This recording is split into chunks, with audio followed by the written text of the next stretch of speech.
Well, ladies and gentlemen, boys and girls, everybody from all around the world, hello and welcome to another episode of the Welch Report with me, your host, Jean-Luc Welch. Let's make some noise together, clap it up, get excited.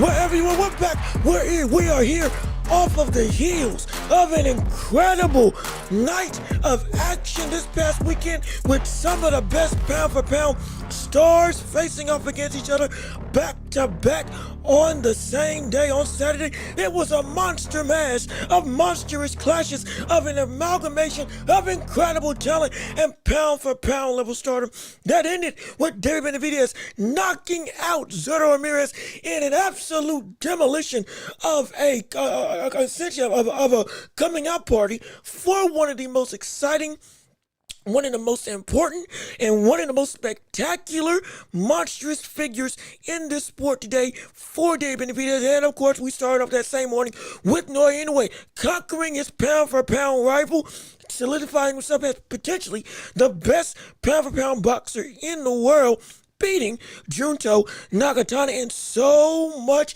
is coming off of the heels of this night because the conversation with pound-for-pound shakeups with who the world can beat these two monsters, who's going to be the next tags for Inoue. Could it be Ben Rodriguez? Can Ben beat him based on what you saw Inoue do to Nakatani? And for David Benavidez, well, now the question is, brother, anybody below 200, who the world can stop this cat? And it may just be nobody. It might be nobody. It may just be not a soul in the world can beat the Mexican monster. And all that comes with this new stardom and grandeur is going to be putting him in a position to potentially finally get the claim to be the baddest, not the baddest man, but certainly one of the four faces of this sport. He's been clamoring to finally get that same level of zeal and respect, and I think right now he's actually gotten it. Thank goodness. But we're going to be talking about that and so much more on this show. If you haven't already, be sure to go ahead and subscribe to the channel. Come on and be a part of this show. Yes, indeed. Come on. Come on. Be a part of this empire. Be a part of the hottest show in all the globe right here on YouTube and on every podcasting platform imaginable. Come on, join our humble abode of a community and be a part of our army on this channel. Hit the notification bell so you know whenever we post right here on YouTube and on every podcasting platform imaginable. Also be sure to leave a like on the video. One like makes a world of difference to help us grow, thrive, and reach the masses all across the globe when it comes to getting into the airways, the phones, the televisions, into the mind's eye of social media users all across the land. And please do the most important thing, which is to share the show with everybody that you know so we can keep on building up this empire together with you as our driving force to make our show oh so great. You all control the flow and the grandeur and the growth of our channel by telling people about this show, sharing it with everybody all across the globe, and letting people know this is the hottest place to be for all of your sport debates and conversation. There's no question about it. But look, with all that being said, we have so much stuff to discuss. We got a lot of stuff to delve into. We got your chance to go and listen to first and foremost, like with Truth. How you doing, Truth? Good to see you. We welcome you on to the show, and we're happy that you're joining in with us all today, but we got a whole bunch of stuff to cover in a small amount of time to do it. So, ladies and gentlemen, it is time for us to do what we do best, which is to talk about boxing, talk about sports, and it's time to step into the ring. Yes, sir. Let's get it started. Let's get it popping. Let's get it going. Round one of this show going underway, and we got to talk about the biggest fight of the night, the one that shook everybody to the core, the coming out party for the Mexican monster. David Benavidez has knocked out, no, that's the second time. David Benavidez has knocked out Zurdo. Oh my gosh. Oh my goodness, if you were asleep this weekend, I apologize on the sporting world's behalf because you missed out on one of the biggest, essentially shocking moments of the year in an absolute one-sided beatdown. We got to see David Benavidez completely mangle, destroy, and utterly wipe away the ability the durability and take away the size advantage of Zurdo Ramirez to become the unified Cruiserweight champion of the world. And everybody's in shock. Everybody's in shock. Everybody can't believe. I'm telling you. Everybody cannot believe what we just saw. It's that type of scary. It's that type of horrific situation. It's that type of absolute, I mean, just mind-blowing nature. I'm so serious. The amount of people that did not think this was going to happen, the amount of people that didn't expect this to be how we would see Benavidez win this fight with the hand speed, sure, with the length, maybe, but with power, at cruiserweight, people are throwing their hands in the air and saying, "Hey, what in the world did we just turn loose on the boxing environment? This ecosystem is about to be run amok and eaten alive by this man, hypothetically, because we don't know what the ceiling is, because this was supposed to be where his dominance was supposed to stop, or at least wane, or look like it wouldn't be nearly as concrete. That was supposed to be the thing. If we remember the conversation after Yard, we were like, man, he finally got power at 175, but it took him 3 fights to get there, let alone going up to cruiserweight and being able to still carry any level of damaging power up to that division. Hand speed, we knew that could be the case. The boxing ability, we knew he had that as a skill, but going up against a man his size, his frame, his build, his makeup of persona, of bigger opposition in Zurdo Ramirez, who looked more closer to a heavyweight than a cruiserweight in this fight from a physique standpoint, from a mass standpoint, and had Benavidez looking like what he had made other opponents look like whenever he stepped into the ring as the smaller man, he fought as if he was the giant in the ring. It's insane. And as we're going to break down this fight, like I said, we're going to break down exactly what happened. Because we will break down exactly what happened in this fight. Because I'm telling you right now, the impressiveness of this situation for the Cruiserweight title, this wasn't just Benavidez having the ability just to beat Zurdo. Benavidez walked through Zurdo. He walked through Zurdo. He steamrolled Zurdo. He knocked him out in less than 5 rounds. That should not happen. That shouldn't happen at all. If anything, we've seen Benavidez break down opponents. We've seen him destroy opponents, absolutely. But it's been over the course of 7 to 8 rounds, 9 to 10 even in some situations. This been a real fervent track to go and bludgeon the faces and bludgeon the bones and break the body of his opposition, break the spirit. He did this in 5 rounds. Mind you, with the man who is familiar with this style. We have played clips of Zurdo Ramirez training and sparring with David Benavidez. It was put out by Golden Boy themselves about a week before, a couple of days before the fight actually happened this past weekend. He was familiar with the style. He was familiar with the speed. And we had seen him already beat, or rather already be in the ring with some of the top tier talent in the land, like with Bivol, who was and is one of the better fast fighters and sleek fighters in the whole of the boxing world. No question about it. Pound for pound level star and talent with accolades to boot. We completely get that. But to see him do this, and to see him this easily and in such a violent fashion stifle his opposition in 6 rounds, full stop, knock him down twice. The first knockdown being the one that put him down with a volley of like 8 punches, and then the second knockdown, the same volley, put him down and kept him down. It was,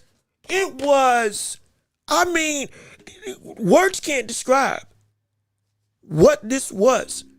This was the most, I'm going to say, this is the most impressive performance of his career. This is the most impressive performance of David Benavidez's career. Bar none. Bar none. Bar none.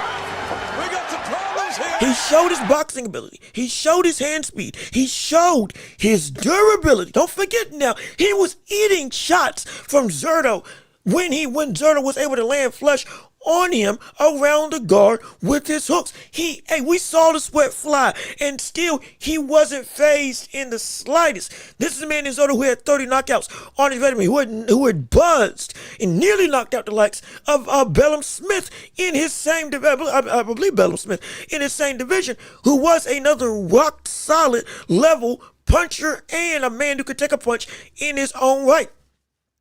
Nothing about what Zurdo was able to do was stifling Benavidez's destruction.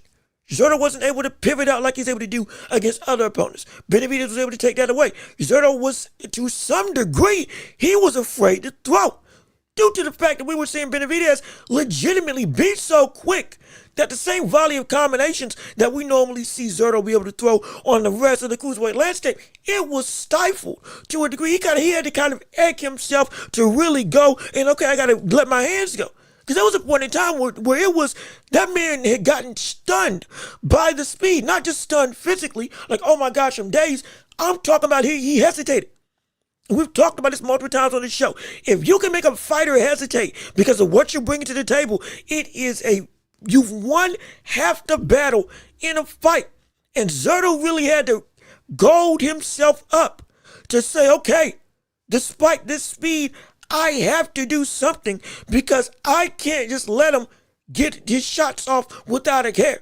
But there was a point in time, I think it was in like round 3, either round 2 or round 3, where there was the first flush volley, the first flush speed blitz, the first shoe shine of David Benavidez on Zurdo had Zurdo stuck in place for a good second. And there was a brief expression of, oh shoot, oh my. It's a little bit different than the last time I remember dealing with this type of speed. Oh my goodness. He made him do that in the first 2 rounds of this fight and proceeded to defensively nullify most of what Zurdo was doing. Mind you, he was in the mid-range and close-range area, and he was parrying, blocking, slightly slipping, or just straight up smothering a lot of the shots of Zurdo. While in those same ranges, no matter if it was close range, long range, or mid-range, the shots still came with the same level of power from Benavidez. And there was nothing that Zurdo could do. Nothing. I've never seen Zurdo Ramirez beaten in this type of way. We've seen him beaten by Bevo. Yes, outboxed. We've never seen him both outclassed and destroyed. We've never seen that. We've never seen, let alone knocked out. I don't think we've seen anybody knock out Zurdo Ramirez. Okay, how good or not good you may have thought Zurdo is. We've never seen that brother knocked out.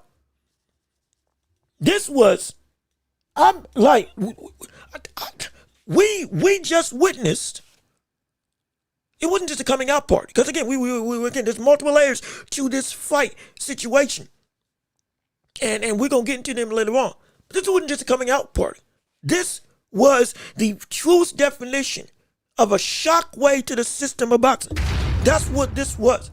It got everybody's attention. I'm going to tell you exactly why. I told you this was the most important fight of Benavidez's career. And look at the aftermath of what happened in this fight. And I'm going to tell you, again, that's part of the later down the line conversation in this show. But I told you, watch what happened by Monday. And look at what's happened to Benavidez by Monday.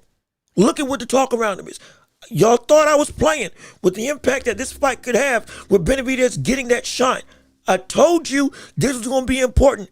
And if he does what he needs to do and does it in a dramatic fashion, we're going to see this overload the system of boxing. And now he's finally getting that level of respect. And it's happening right before our eyes. Let me read you all's chats and responses to see what you all got to say. Truth, you say Dubois is going to go to sleep.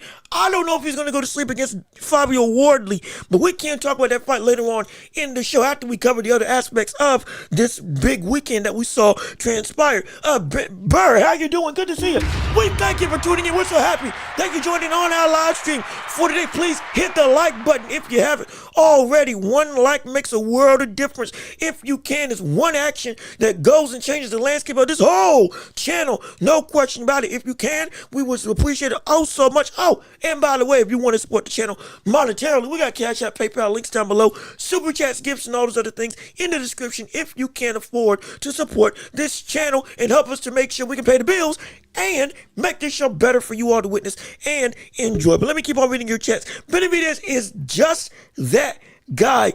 I don't see anyone beating him. And let me tell you something. That's a topic that we have on this show. That's going to be one of the title cards, or part of one of the title cards that we have for one of these segments. Because I don't know who beats the meat. I'm going to be completely honest. And also salute to you and everybody else around the globe. We appreciate you on our show. Some people are trying to find excuses that Zurdo wasn't really that good. Come on. No, see, and that's about it. We're not in it. Mind you, they're doing the same thing anyway. Don't forget, they're doing the same thing to Naoya Inoue with this win against the likes of Nakatani. We're going to get to that later, or that fight as a whole later on. But there are people that are trying to nullify this accomplishment and make it as if it is not that special. It is not that great. It is not something everybody should be so incredible or impactful or impressed with. And anybody who thinks like that is a bold-faced liar. Anybody who thinks like that is a bold-faced liar. Be clear. Be clear. Anybody who thinks that is a bold-faced liar. They don't know boxing. And mind you, we are fervent with embracing the public eye, embracing other opinions. We understand that completely. There are some things, however, that are just belligerently stupid. And that's one of them. Zurdo Ramirez, as Cruiserweight champion, was reigning in this division to the point that the only other opposition that was seen as even credible enough to beat him was the other unified champion or the other IBF and Ring Magazine champion, Jaya Pataya. That was it. If it wasn't Jaya Pataya that was winning this, that was in that fight with Zurdo, everybody automatically assumed, yeah, there's no way anybody can beat him. There's no way. The skill set that he brought to this division, being faster than almost every other cruiserweight, being a lot more fluid than every other cruiserweight, being able to use his feet in a way that the cruiserweights at this division just can't. Because it's not a great division, mind you, but still, he was able to separate himself even before getting up to cruiserweight, because at light heavyweight he was dominant. Again, his only loss was to Bivol. Everybody else was not able to do it, to handle him in the slightest. And he was carrying some real power because he had 42 wins, 30 knockouts. And at this division, he was still landing with heavy hands and still had the mobility and fluidity of combinations that was rocking, stifling, and damaging opponents that he faced off against every which way. He became the first Mexican Cruiserweight champion. Like, I don't understand where this dilemma of he was never that good came to. Zurdo was always that good. I may have felt that you got Max Kellerman saying that Zurdo was a good fighter, not a great fighter. No, at Cruiserweight, he was a great fighter. At Cruiserweight, he was indeed a bona fide great fighter. At light heavyweight, he was evolving into the fighter that was able to overtake the world at Cruiserweight. And he was already so good at Cruiserweight, or at light heavyweight.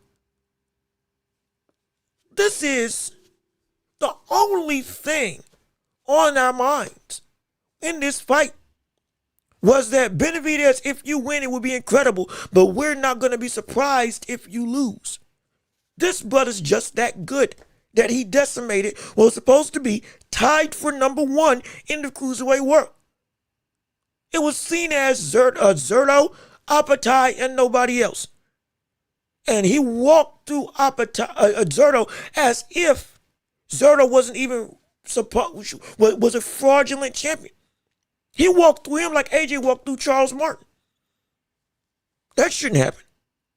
That shouldn't be an existing reality that we see it, that we're living in. That's preposterous. But that's what happened.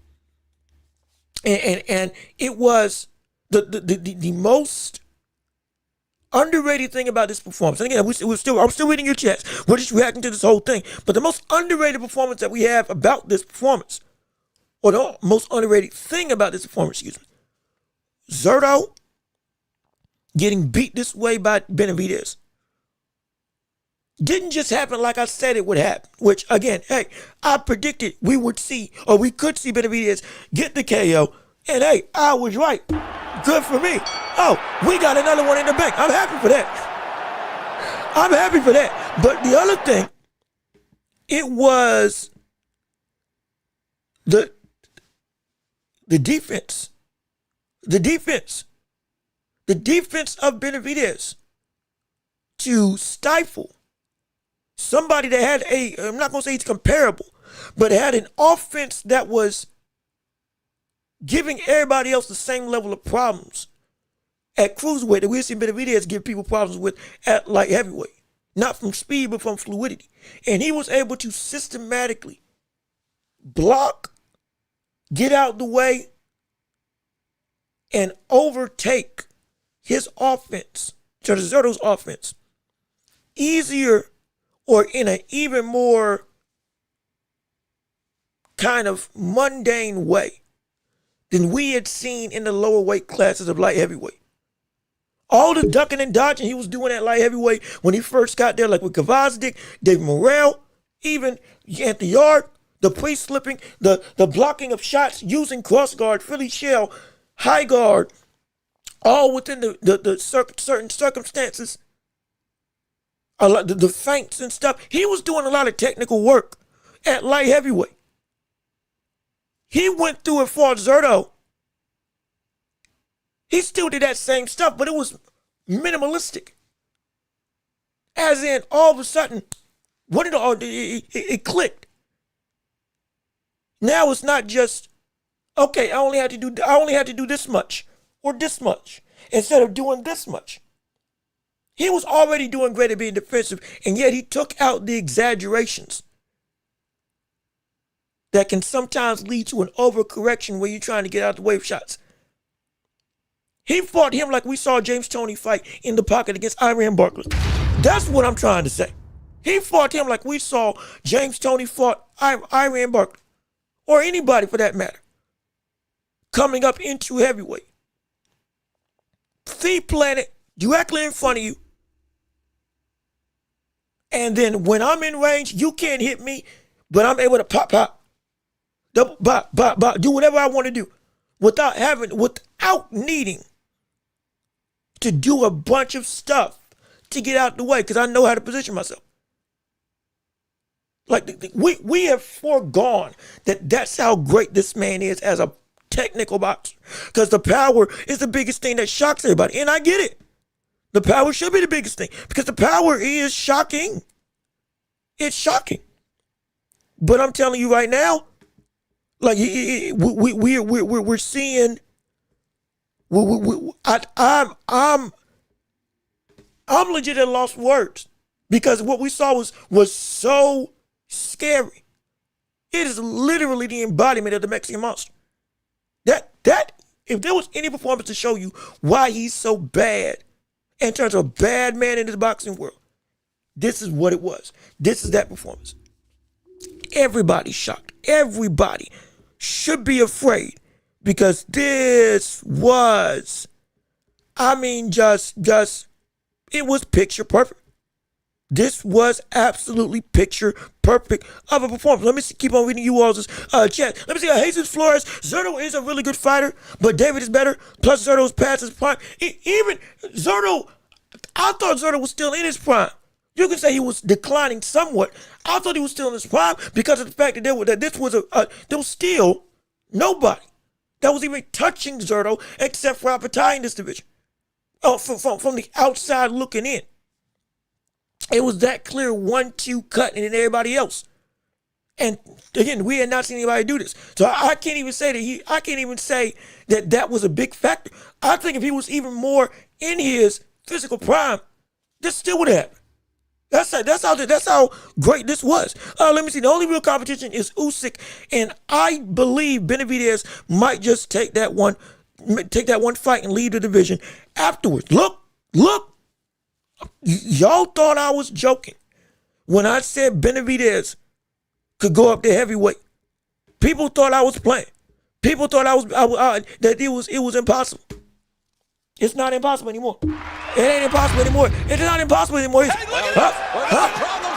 not crazy, is it? It's not insane, is it? When I was floating this stuff by, saying that this could actually happen, when I was floating this stuff as to there may be a world where he can go and vie for a championship at heavyweight, put his foot in the water with one of the two champions at heavyweight, at the heavyweight division, whether it's Daniel Dubois, whether it's Moses Itama, or whether it's even Usyk hypothetically in a huge one-off type of fight.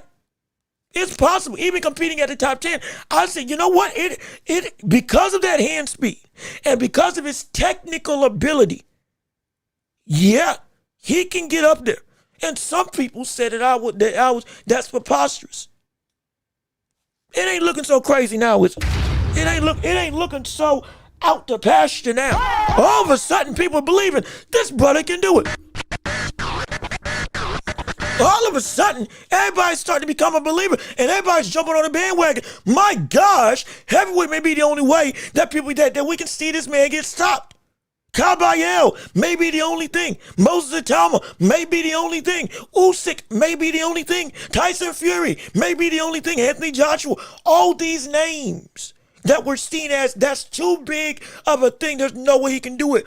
All of a sudden, the very thing that's been carrying him his entire career, speed and legit old school level skill, is now a part of this very conversation as to why he could potentially beat and upset some of the biggest names at heavyweight because of that old school skill and that speed. March, we'll see this, but you want to know what makes him so great. You want to know what makes Benavidez so great. His quality of work is based, again, in the old school style. But what it isn't based in, or rather what it doesn't lack, is power. And here's what I mean. He throws punches in those flurries like Sugar Ray Leonard. He does. He does. Sugar Ray Leonard they were called shoe shine punches. Sugar Ray Leonard used to shoe shine punch all the time. I'm talking about 10, 15 shots. Ali, 8 to 10 shots. Where he would just be, just speedily, blah, blah, blah, blah, blah, doing all that stuff. Doing all of this, right? But it was something that was not powerful. But it would win rounds for Sugar Ray Leonard at the end of a round. It would help to steal it. Because it was, oh my gosh, look at the blazing speed, all that stuff. Ali would do that as well. Now, Ali was bigger, so it carried more power. And he's Ali. But similar sentiment. Benavidez does that same thing. But he does it with power. Those same shoe shine punches are not just for show. They have power. They got real power. They got dangerous power. They got power that, yeah, you will get swelled up after getting hit with those combinations. And it doesn't gas him out to be able to throw like that. He's carrying fight-changing power while still having a speed that is closer to, forget middleweight, it's closer to 147 level speed. We're saying he punches like he's a 168 pounder. He punches like a smaller man. No, he punches like he's at 135. He punches like he's at 140. He punches in a way that has the public saying, brother, he doesn't have just the fastest hands in the division. He may have some of the fastest hands in all of boxing. In all of boxing. Yeah, Gary Russell Jr., Gary Antoine Russell, Naoya Inoue, Shakur Stevenson, David Benavidez is in that same predicament of conversation. He has to be. He has to be. And that very sentiment is why Benavidez is a heavyweight. It's not just a pipe dream. But this can happen. This can happen. Him versus Usyk, you can pick Usyk all day long, and I do too. But I'm telling you this: it's not too much out the question as to why I could see that fight become intriguing, because we're seeing Benavidez be a beast in a sense that the same way that Usyk, as a smaller man with the technique and speed that he brought to the table, was able to conquer the rest of the big men at this heavyweight division, is the similar thing as to what we can see Benavidez have to be able to conquer or beat heavyweights up here. But it's not footwork that is his biggest driving force. He's able to fight like, again, a James Toney-esque guy in the pocket, even with heavy hitters, but I'm able to be so much faster than you. And I don't have to give up ground. That's the thing. And his chin. One of the most underrated things about him, he can take a punch. Zurdo's a heavy-handed fighter. He can take a punch. He can take a shot. We all thought that if he got caught, it was going to be Dream Street. Everybody kept bringing up, he got rocked against Morrell. Don't y'all remember? He got rocked against Morrell. He got knocked down at 168. He's been stunned. Oh, my. That he's going to be vulnerable. But again, Smith got rocked when he fought against Zurdo. Most of the fighters that fought against Zurdo have gotten rocked in or stunned, and Benavidez walked through it without any ease. And him at 200 pounds, he told us he was going to be one of the better, well, he was going to be the best version that we had seen of him. I dare say that's true. I dare say that's true. And if he goes up to heavyweight, he's probably going to weigh 205 to 210. Similar to that Deontay Wilder-esque weight when he was in his prime. Maybe upwards of 215, but most likely 212. He ain't going to balloon up so much. But it's because he doesn't need to. I'm telling you, there's nobody under 200 pounds I think that can beat David Benavidez. There's nobody. And nobody under 200 I think can beat. And on top of that, let's also bring in the fact, Canelo. Because we had to talk about that. Though we may not want to, Canelo is a man who we have been countless times. We want that fight. Why is that fight not happening? Now I see why that fight's not happening. If you didn't know, we had Canelo walk out of the card right before Benavidez was up to bat after Jaime Munguia beat the likes of Mercedes. Right afterwards. And we're seeing Benavidez be this big of a threat. Canelo now wants nothing to do with it. Didn't want nothing to do with it before. And people are saying, oh my gosh, I see why Benavidez didn't want, or Canelo didn't want to fight Benavidez. Oh, I get it now. That's what everybody's saying. I get it now. I understand it now. I see the reason why Canelo wouldn't want to fight Benavidez now. Oh, he is so much bigger. Oh, he is so much taller. He's just that in a bag of chips. Understandable.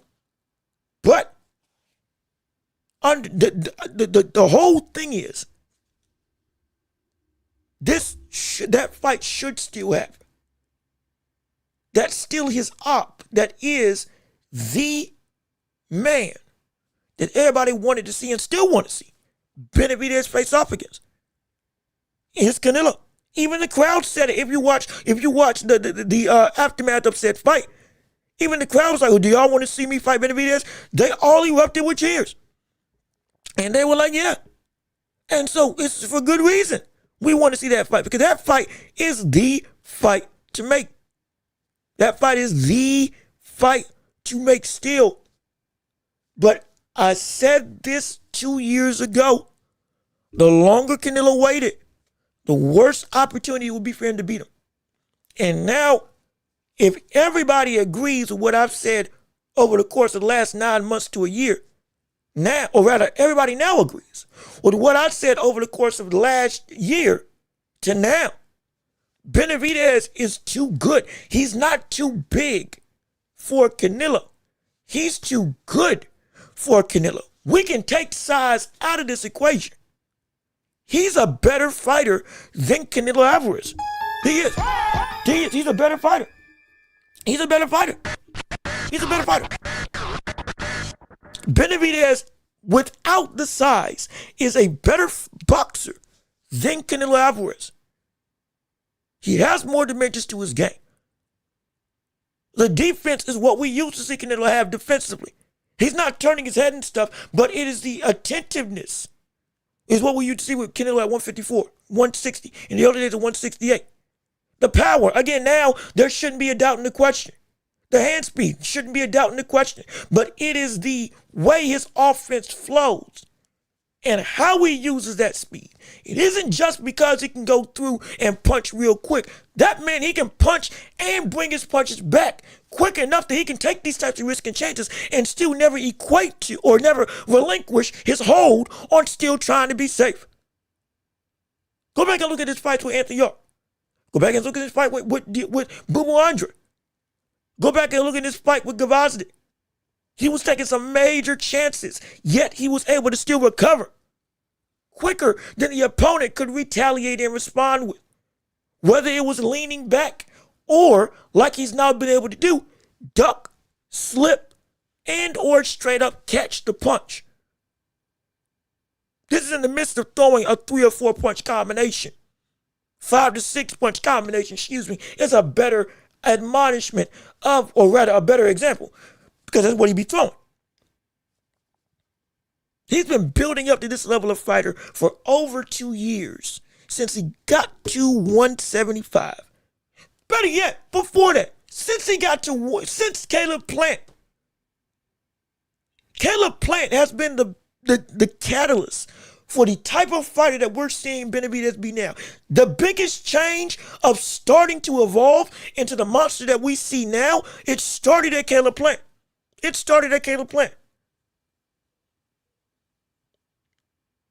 And from Caleb Plant to now, we've seen Benavidez turn into this type of zenith, where his ceiling as a boxer, it's coming close to the peak.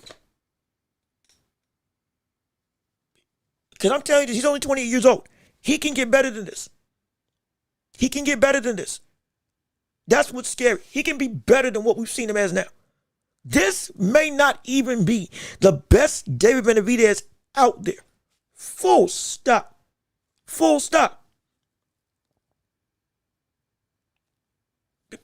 I'm serious. This shut everybody up. This performance shut everybody up when it came to who Benavidez is and his credibility as a boxer. It's insane. Let me see. Moon Man, how you doing? Good to see you. Thank you for tuning into the show with us on it. We're now about to read your chats and responses, because we got a whole host of conversations that we need to delve into involving all of this stuff. I told you that the left hook was going to be a problem. Add that blistering speed. It's something special. The Mexican Monster is the face of boxing. He broke his orbital bone in 5 rounds. He broke Zurdo Ramirez's orbital bone in 5 rounds and ended the fight in the 6th. That's preposterous. Mind you, that wasn't even the worst of the damage. Reportedly, and make sure, validate this for yourself and look it up. Reportedly, Zurdo Ramirez had a broken orbital bone, a broken nose, as well as multiple chipped teeth and lacerations inside of his mouth. That's the scale of damage that we got to see the likes of Benavidez do to Zurdo. Broken orbital bone, broken nose, lacerations inside the mouth, multiple broken teeth. Broken, not cracked, broken within the mouth guard. He did that type of damage in 5 rounds or less. Ridiculous. I get why Zurdo stopped the fight. And yes, some people say there was an elbow. Be clear, there was an elbow. Benavidez landed the hook that ended the fight and followed through, and then was trying to throw the right hook and brought his elbow back, and it hit him across the face. Yes, but it hit him on the opposite side of the face. I don't believe it was intentional. Because mind you, he'd been thrown in those same close quarters with that same type of combination multiple times in this fight. And that's the first time I saw the elbow landed. And there's no other footage of any other elbows that have been landed in that fight. So don't come at me with this was an intentional affair. He's a dirty fighter. All that stuff. Don't come at me with that. He's been doing these same combinations for over the course of multiple years. Ain't many instances that he's actually intentionally been trying to catch. Normally, he be fighting clean. He's destructive, but he be fighting clean. Don't want to hear that. What I do want to hear is that this man has proved everybody wrong in the best way possible. To me, let me see. I'm seeing y'all chat right now. This boy.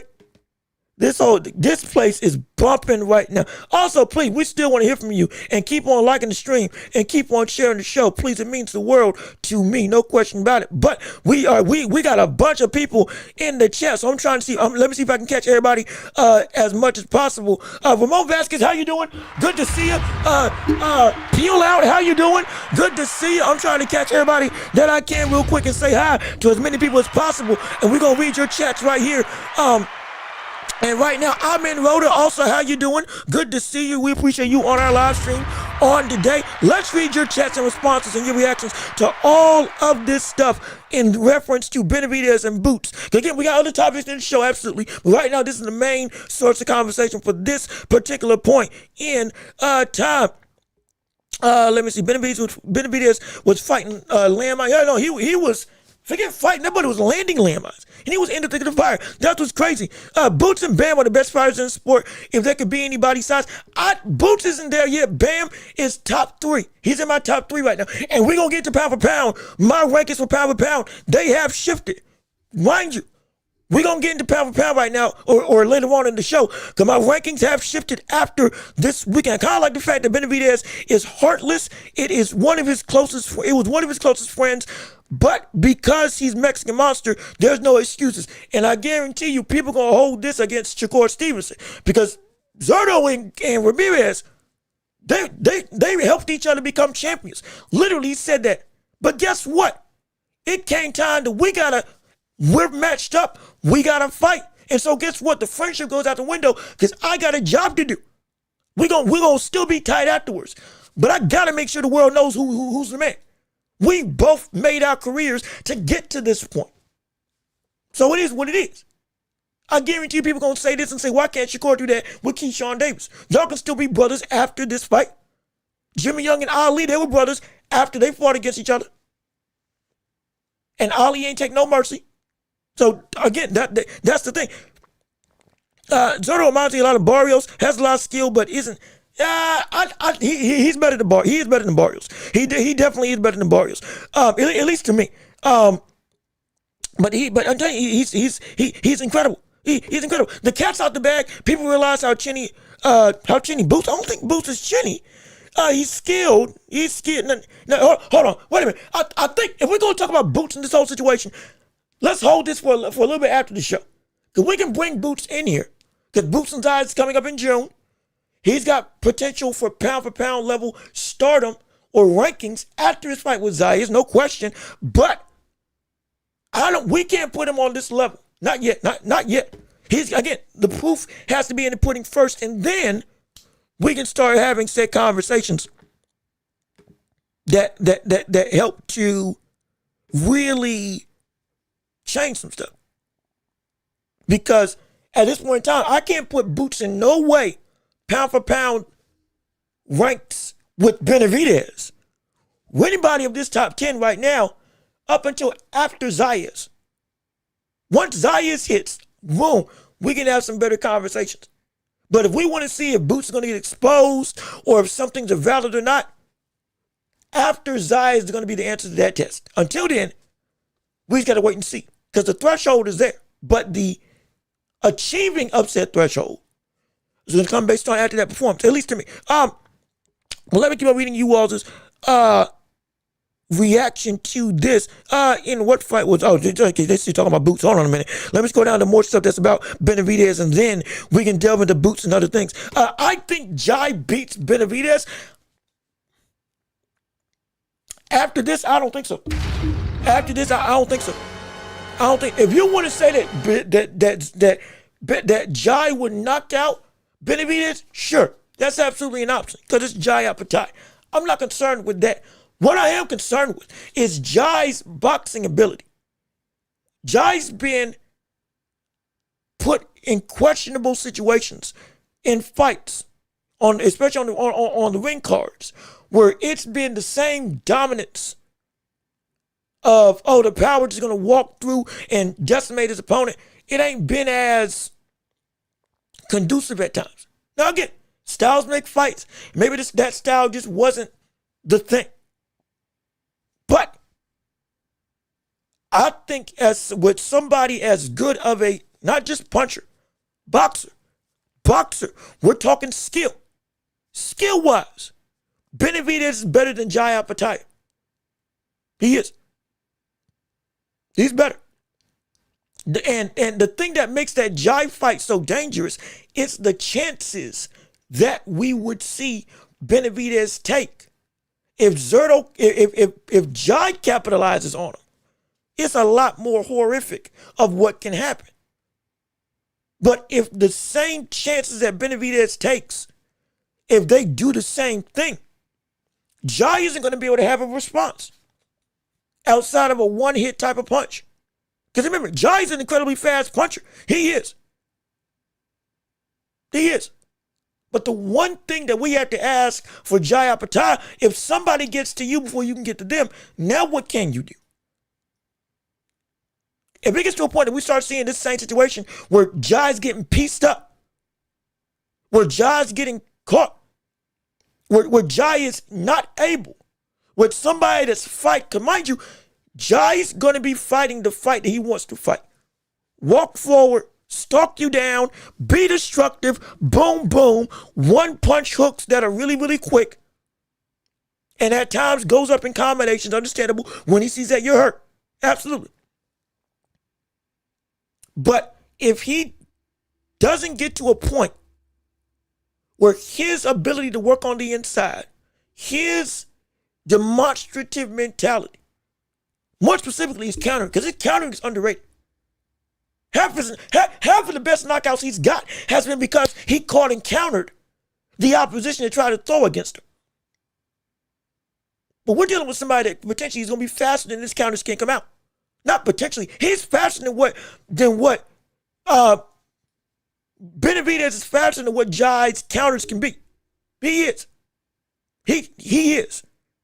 I can say that definitively. And if we see that messes with Jai Apatow too much, that can lead to some real trouble. That can lead to some real trouble. Because I'm going to tell you this right now. Benavidez is not going to be the one to change his style. He's not. Benavidez is crossing to that threshold of Naoya Inoue, of Terrence Crawford. Now, this is not me saying that he's as good as them. Though when we get to my pound for pound rankings, he's going to be in that conversation.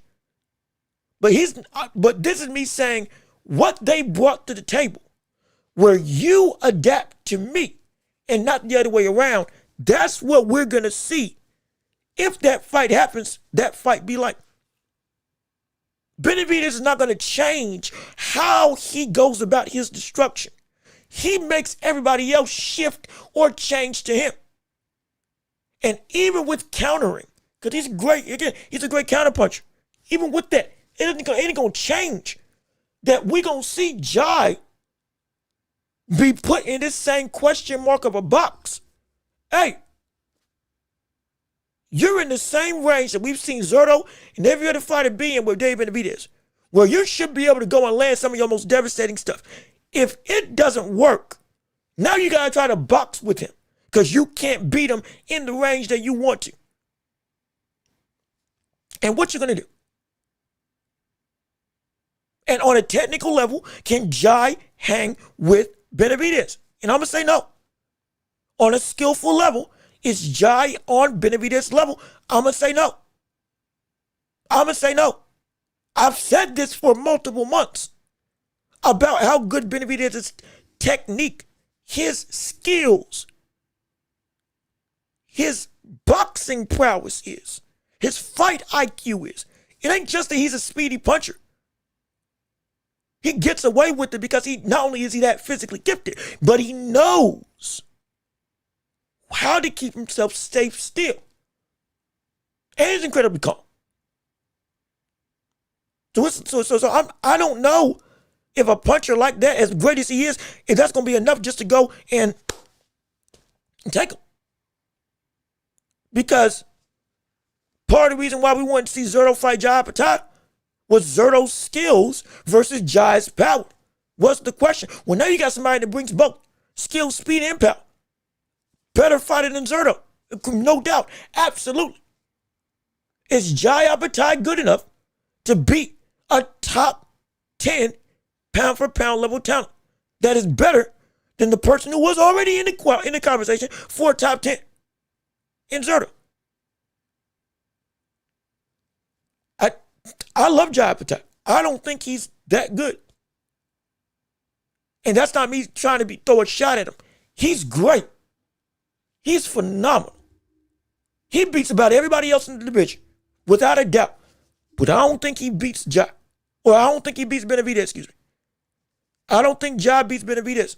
I don't think so. Let me see. Benavidez or Bivol or Benavidez or Apatai will be the fights of the year. I think he hey, look, I'm going to tell you this right now. Benavidez beats Bivol. He beats Bivol. He beats Bivol. This solidified to me. Yeah, he's beating Bivol. He's beating Bivol. He's beating Bivol. I don't know how Bivol gets away from Benavidez. And I know for a fact, unlike with Artur Beterbiev, he will not be able to do what he did in the second fight with Artur Beterbiev that won him that fight against Benavidez. He will not be able to. The biggest thing that made Bivol win that fight against Beterbiev in their second time out, he fought in the pocket and took chances against Beterbiev and let his hands go and used his speed to overwhelm the guard of Beterbiev. And when Beterbiev was walking him down that first fight, throwing shots on the guard that was still breaking through and busting up his face, it was because Bivol was being too much relying on lateral movement and not as much relying on still trying to get your work in while you're moving. And he switched it up. And in the second fight, it was enough to win the fight. No question. We lauded that performance. Hey, man, that's something serious. You took a chance against the biggest puncher in this division, and you trusted your speed and trusted your feet to be able to say, I can get in and get out and do work while I'm in. Against that guy? Yeah, that's impressive. Oh, yeah. Yeah, he deserves to be top 5 at that point in time. But now, you're dealing with somebody who carries a similar, not the best. His power ain't up to Beterbiev, but it's cruiserweight level power that's now going to be validated as some of the best in boxing. And now you got to deal with that going up against the likes of also height and speed that's faster than you, who can nullify your ability to move around and use your feet, like we saw Beterbiev do when he fought you both times. Because both times he was keeping up with injured knee and without injured knee. Benavidez, it's too much. It's too much. I think it's too much on the table. It's too much on the table. He can brawl. He can also move around in the pocket. He's knockout power. And he has names on the resume that he's been tested with the best. Yeah, no, he has. Absolutely. And again, look, peel out. We're going to be talking about Boots later on in this show. Just stay around, because right now it's Benavidez, Inoue, and then we got a segment in the last half of the show, Championship Rounds, where you can talk about anything and everything under the sun. We're going to definitely address this, absolutely. But again, if you want to say what Boots is or isn't, everything about him is still validated and real. He's been real enough that this division, he's right now, at a talent perspective, the best talent that we have at 154, the deepest division in boxing. But if we want to see him be validated in that, he's got to handle Zayas. And if he does that, great. No question there. I don't think Benavidez is going heavyweight when he has Artemidabiev and Bivol. After he fight them, maybe David might go down. Now, David has already said that he wants to move down to light heavyweight. He called out Bivol. He called out Canelo. He called out Artemidabiev. He called out every one of his biggest ops. He did. He will most likely go back down first and then move back up. Most likely.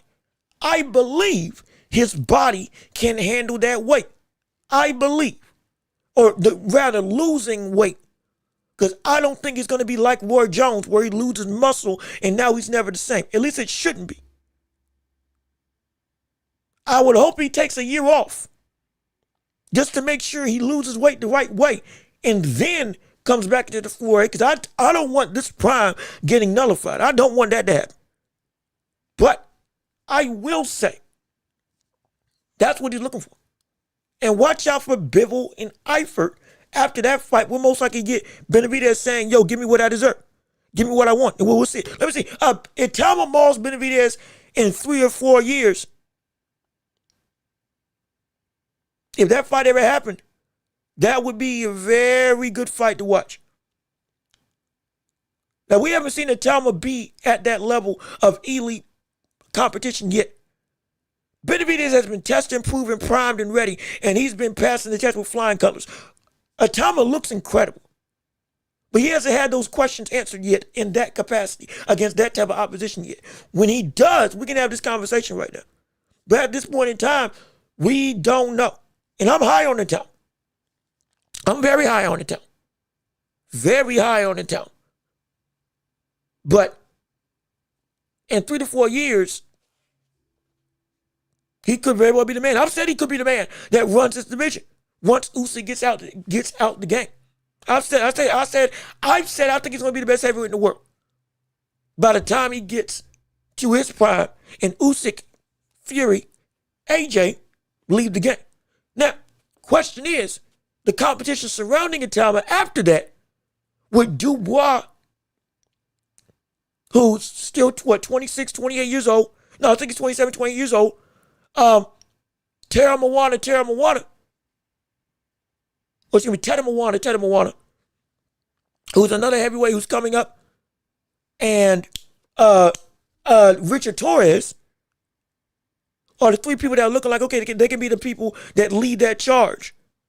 But how the heavyweight division looks after them, ooh, it's going to tell a tale.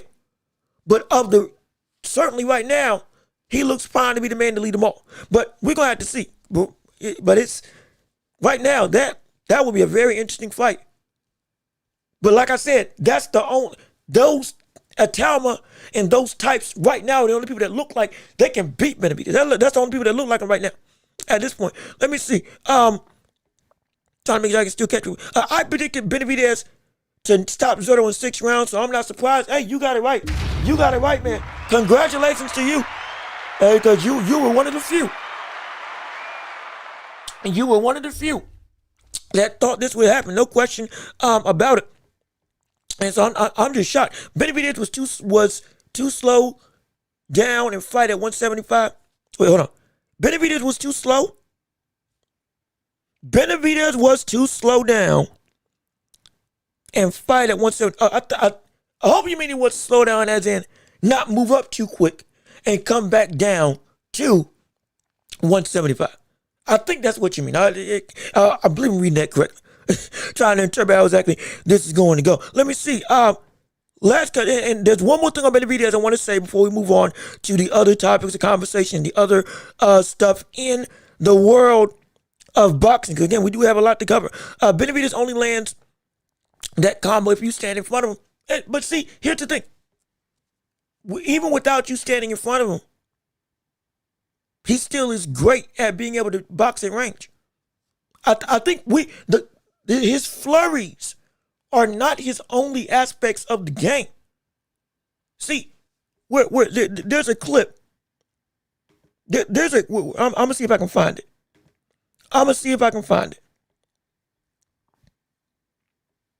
There's a clip with Shakur Stevenson.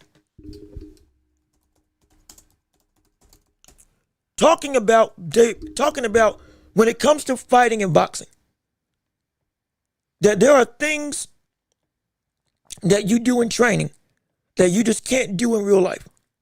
The pad work, the fast volley of shots. Here we go. In fact, here, I'm gonna show you. Here it is. And this is the biggest reason why this is so incredible. Benavidez doesn't just need the flurries to be able to beat you. He's been able to land jabs from distance and range to reach opponents. He's been able to work on the outside and still be effective. He's been able to be a great counter puncher. There was a couple times, one of the biggest aspects as to why we saw Benavidez rocked and hurt was because of a counter that Benavidez landed, backing up, getting out the way from Zurdo and landing a straight right hand. Knock on the front foot from the outside when Zurdo was trying to pressure and change the pace of the fight. And it caused Zurdo to go to the ropes. And it was that punch was the punch that started ultimately, I believe, the first knockdown. That led to that big volley of flurries and 8-punch combination. So he doesn't need the flurries to beat you. He's got so many other ways. But it's the fact that those flurries are pad work combinations that normally, like Shakur says in this clip, you never supposed to use those in a real fight. However, he actually can. If you don't believe me, I'll let him tell you himself. I'll let Shakur tell you exactly why, or explain why what Benavidez is doing it is and shouldn't be possible. And let me make sure y'all can see the clip so we can. Okay, yes, you all can't see the video. Here, Shakur said that what Benavidez does in the ring, it shouldn't be possible.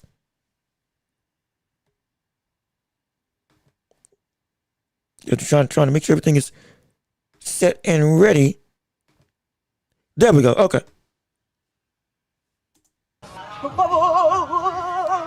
Like all that shit they be doing. I don't like that shit. I don't like doing all that shit. That shit whack. But those don't really work in a match You and ain't shit, never huh? gonna get in no fight and hit a nigga. You never gonna get in a fight and do that shit. That shit not real.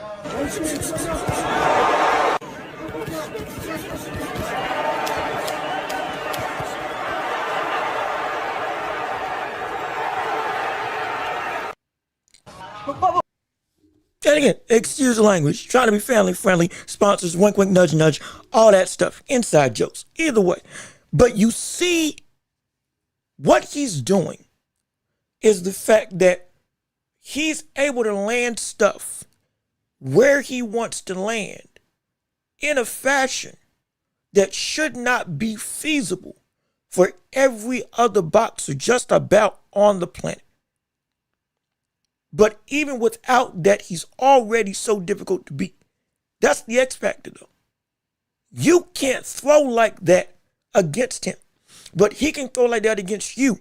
And even if he doesn't, he can match you or beat you in whatever domain you want to fight in. You're a mover, he can walk you down and nullify it. You're a body puncher, guess what? I can go and land the same shots, and I'm durable. You're a guy that likes to throw some power? Well, I can be a counter puncher and counter you. You want to be a counter puncher? Well, guess what? I can go and still out counter you and make it so that your counters, because of my speed, become your own downfall. I can do everything that you want to do against me faster than you. And then when I do my own game plan, which is those volleys, which is maximizing my speed, you as an opposition have no counter for that. None. We've seen Benavidez go against every facet of type of opposition, scaled from talent all across the globe. And he's been able to do everything he wanted to do, regardless of how fast or how slow, or how technical, or just how brawlic somebody is as a boxer. It hasn't mattered. The answer isn't what can he do against certain styles. It's what can those styles do against him. because there seems to be no concrete way to beat what Benavidez does. Because the volley is the X factor, but everything else without that flurry of shots still can beat you. But when you add he's doing combinations that one of the best technical boxers in the world said that you can't do that in the ring, you can't do that against an opponent, and he does it against movers, brawlers, standstill fighters, evasive fighters, it doesn't matter. It doesn't matter. So don't dictate that that's his only aspect in the way that he can fight. He can fight. He's everything. He's everything. That's the thing. And the crazy thing is, Benavidez, if you move, he will break you down, so you have to stay put. If you move, he can break you down, so you have to stay put. He did it to Caleb Plant. He did it to Ellis back at 168. He did it to Boo Boo Andre, who was moving all around the ring. And guess what? He forced them to stand because he stopped their movement.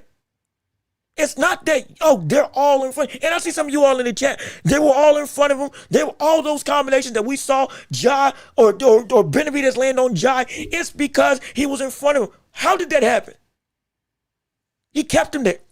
And yes, Zurdo Ramirez is a guy that wants to be in front of you. But don't forget, he's also a guy that loves to pivot. He took away the pivot. He took away his exit plans. He's done that with people that are better movers than Ramirez. He's done that against people that are even more elusive than Ramirez, that actually use head movement, better defense, are faster and better reactionary. He's done that same thing. Durrell tried to get out the way and move around. He still walked them down and did the same thing. Morrell both tried to move and tried to legitimately fight. And did the same thing. It's Anthony Yard clenching up, trying to move, trying to actually use the ring, wasn't trying to stay in front of Benavidez, but still, he got walked down. I'm bringing you multiple examples of various scaled skill levels in evasive fighting. And the same instance happened where they all got stopped or they got beat to kingdom come. It doesn't work. It doesn't work because it doesn't matter. That's the thing. That's the thing. Let me see. Benavidez has been sparring guys like Triple G and Pavlik since 15, and now he's a beast. I don't think Jai is on his level. I don't. I really don't. And it's not because Jai isn't great. I just think Benavidez is better. Purely as a boxer. And when it comes to if he needs to fight Jai's fight, he can handle himself. He can handle himself. And he's more active in terms of his activity in the ring. We've seen Jai get tired a little bit. Benavidez, even at Cruiserweight, it's like he's still, after his first fight with Gavasik, I've never seen him win it. So I don't, it's going to be tough for me to say that anybody beats him below 200 pounds. That includes Jai Opetaia. Listen, you heard it here first. I predicted he would fight Zurdo. I think you did. And again, MS was the one that came in the chat and brought this up first. He broke the news and everything and blew up this whole situation. And so now that we're here, like the sky's the limit. Once Benavidez begins to cut off the ring and catch Bivol, it's over. Yeah, that's what I think. Because I don't know how Bivol's skill can be nullified by the aggressive nature and speed of Benavidez. It's really hard to talk about how the world we can see anybody beat him at this point. Like it's monstrous. This legitimately, like not even joking. He's just that monstrous of a figure. He's that monstrous of a persona. It's just It's almost unstoppable. Good night, brother. We got so many people in chat. I do appreciate it. I do love it. We're gonna keep on. We're gonna keep on talking. We love you. We appreciate you. We're glad that you're here. Again, shameless plug. Keep on liking the stream. Keep on sharing the show, and we can't wait to see what more you have to say on the day. Let's go down a lot so we can make sure we can catch some of the new faces that are in the show with us on today. Like, yo, Wise Man, how you doing? Good to see you. Thank you for tuning into the show. So happy that you're here with us on today, and we appreciate you on our live stream. Benavidez will meet his match against Jai Apatai.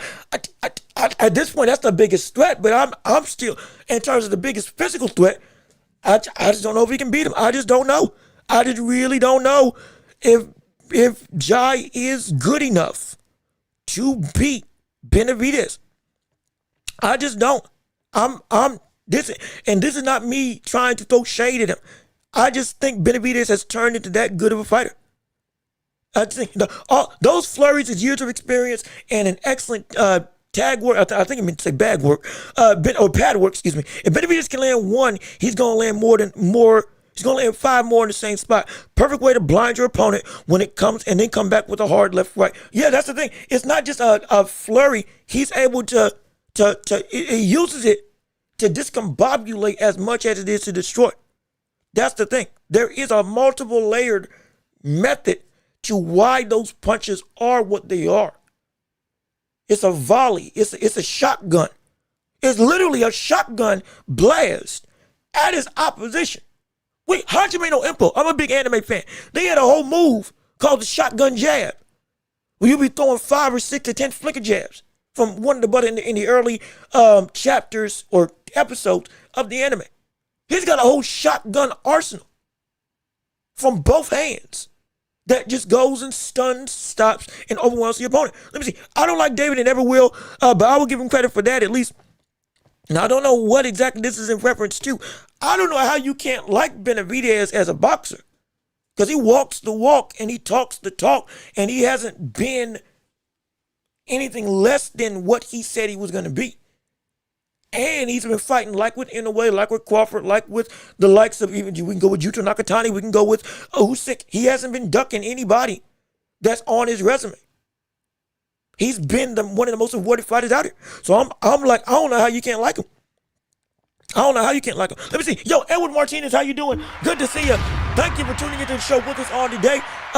Jai went life and death with a nobody. It wasn't life and death, but it was a close fight, or a closer fight than what most people expected when it came to Benavidez, when it came to Jai, and at that point in time, seen as the most unstoppable force in the division. People were talking about him, hey, maybe he can go and fight at heavyweight and still be great. It draws some concerns because, again, I've seen the skills of Zurdo be in question. He's still a great fighter, but there's just a level of, I don't want to say drop off, but there was definitely some concern. There was definitely some concern that was involved with it. Let me see. Benavidez is going to have to be able to hurt Jai in 1 or 2 or 3 punches at most increments at time to hurt him. I don't know how Jai Apatai handles that level of overwhelming offense, because most people have been scared to throw that type of offense against him. I don't know how he handles that against somebody that is able to double your combination output in a matter of 3 seconds. I don't know. I don't know. I really don't. It's one thing to say it, but we have to understand it's another thing to deal with. Okay, yeah, if he gets more than 3 off on me, I'm going to come back with a big shot and I'm going to hurt him. Well, it's different when you actually get those shots landed on you. Because then if it's 3, it's 4. If it's 4, it's 5. All of a sudden you're like, wait, I thought the opening was there. And then it's not. That's the question. I thought the opening was there, but it's actually not there. Because he's filling the space in time where I could land my counter on nearly everybody else. But on the startup, mind you, that's exactly what he calls Zurdo with. That's what he's caught most of his opponents with. It's on the startup of their punch is when he goes and lands. On the startup of their counter is when all of a sudden, I got caught. Oh gosh, I got tagged. Oh my goodness. Oh, I wasn't expecting it. I didn't see it coming. Because I just knew the opening would be there. The window of opportunity would be available. And all of a sudden, okay, boom, I got it. Take some. And then, the next thing you know, boom, you get caught. Head gets snapped back. What hit me? What happened? What caught me? Where did I come? Which hand landed? I'm not sure. Because I can't. When I committed fully, something landed that shook up my commitment. And now I'm unsure of when I can actually land. And you, just like with Zurdo, we could see with Jai, he starts to wane. He starts to think. He starts to hesitate. And that's the thing. The hesitation. The hesitation. If Benavidez, like other great fighters, makes you hesitate for half a second, for him, it's a full second. Because you get uncertain about when is it your turn. I play Tekken. I love fighting games. Tekken, it's a turn-based type of situation, though it's still a fight. Like you pressing buttons, doing combinations, and all that stuff, double uppercuts and whatnot from Jin, death roll for the likes of King, all that stuff, one wing angels that he's now got. I love it. I appreciate it. Again, I'm a big Tekken fan. Steve Fox, my favorite character because I love boxing and I love waving and moving under him. But the thing is with them, it's a turn-based game. And if you go through and miss time or misjudge when it's your turn to attack, you don't get countered. And if you do it and counter somebody enough in that game, they get scared and now they're just trying to block. And they're only waiting on big opportunities to go and land on something. And if it's not that, you can just have your way to really pressure them. Because now they don't know what to do. Because their confidence in when their opening has changed for the worse. And so they're unsure. They really are. So it can get really sketchy. It can get really sketchy really quickly as to what exactly the viability of when I can throw and when it's my turn in the world of boxing. Also, wait a second, hold on. Wait a minute. Hold on a second. I think we just got paid. Ladies and gentlemen, we got paid. Wait a minute. Wait a second. Did we get paid? I think we did. Edwin Martinez, brother. We got some problems here. We thank you. We got some problems here. We thank you so much for the $5 super chat and appreciate all the support on the channel. Yes, sir. We getting money out here. Yeah, baby. I told you we're going to be growing as a community. We appreciate it so much, and we appreciate the alms to the empire. And if anybody else wants to give to the channel, hey, you can give Cash App, PayPal, or through super chats and gifts all on YouTube in that little $sign button. But we thank you so much. We appreciate it. We love the support, and we can't wait to read what you got to say. Jai ran over to Zuffa and went life and death with nobody. What's Jai's biggest win? Benavidez sleeps Jai. The valid question is, in reference to Zuffa, like I said, I'm not going to lie. I'm going to say it now. We're probably going to go beyond just the 2-hour mark for this episode because of the amount of stuff that we want to talk about on today. I'm going to be completely honest. Most time, we're normally go 2 hours 30. We're probably going to be going longer because we got a lot to cover on today's show. A lot to cover with a lot of layers in conversation. But I digress.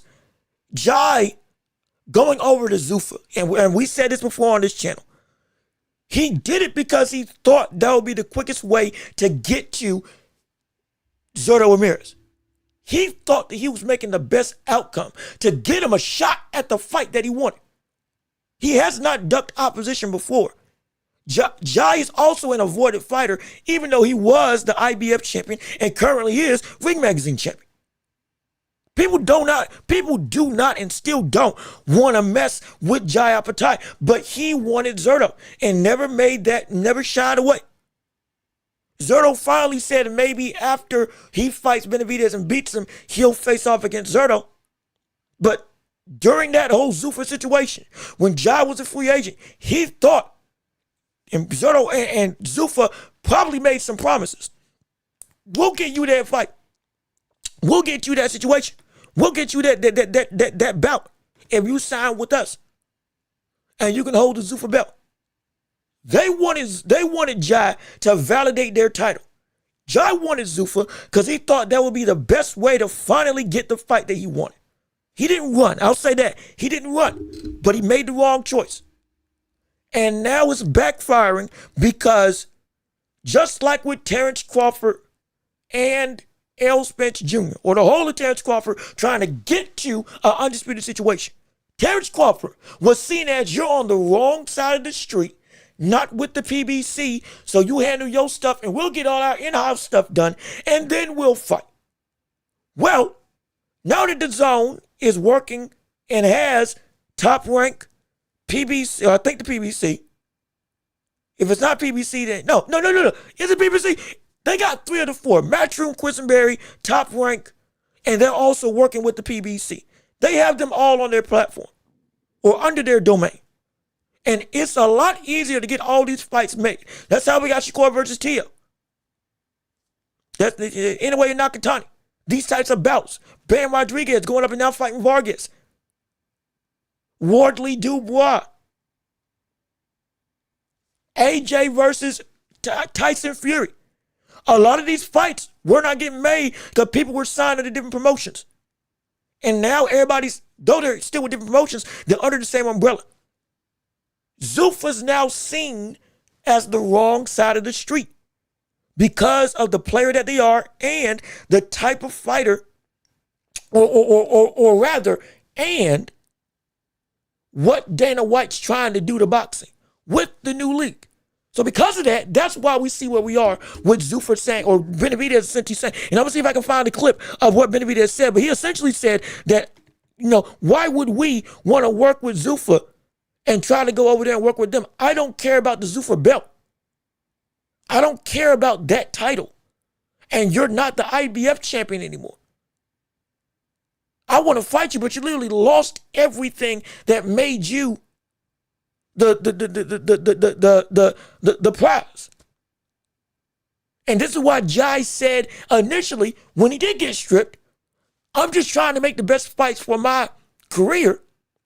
And with all this drama between Zuffa, promotional bodies, sanctioning bodies, belt commissions, and whatnot, everybody trying to vie for whether or not Zuffa should be valid or not, the fighters, are the ones that are hurting. The fighters are the ones that are suffering. The boxers are the ones who are actually trying to do the right thing, thinking they're making the right decision, thinking they're getting with the people that can get them what they want. You pick wrong, now everything can go asunder.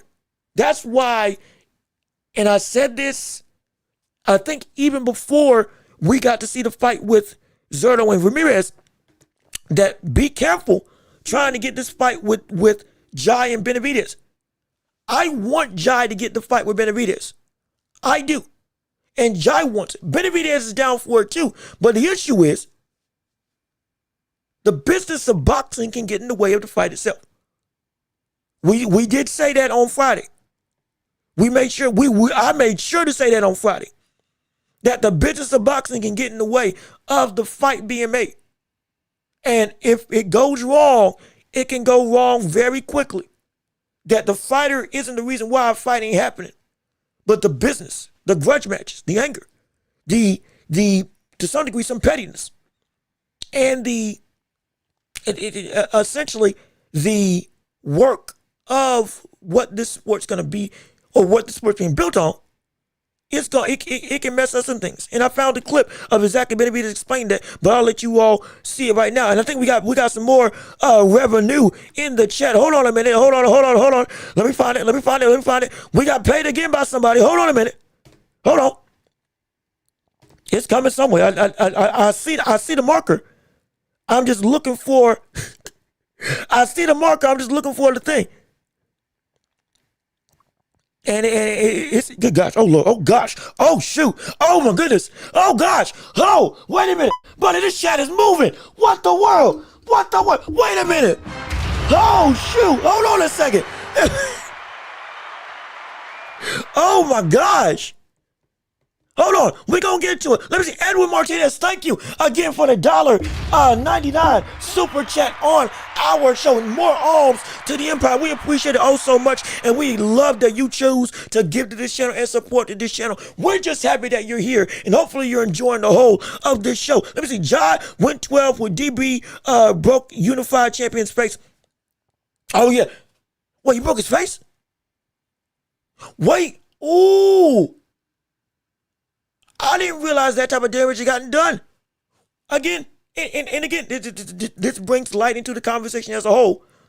If that fight did happen, there is some vulnerability for Jai Apatite. That's the issue. When Benavidez and when it comes to Jai and Benavidez, like I said, we don't want to just beat it out, overly beat a dead horse when it comes to the conversation. But in my opinion, the questions that we had about Benavidez over the course of his career moving up, it's been answered in a way that has now been slated to position him as the man in control. Not just the man in control, but the man to beat for anybody else.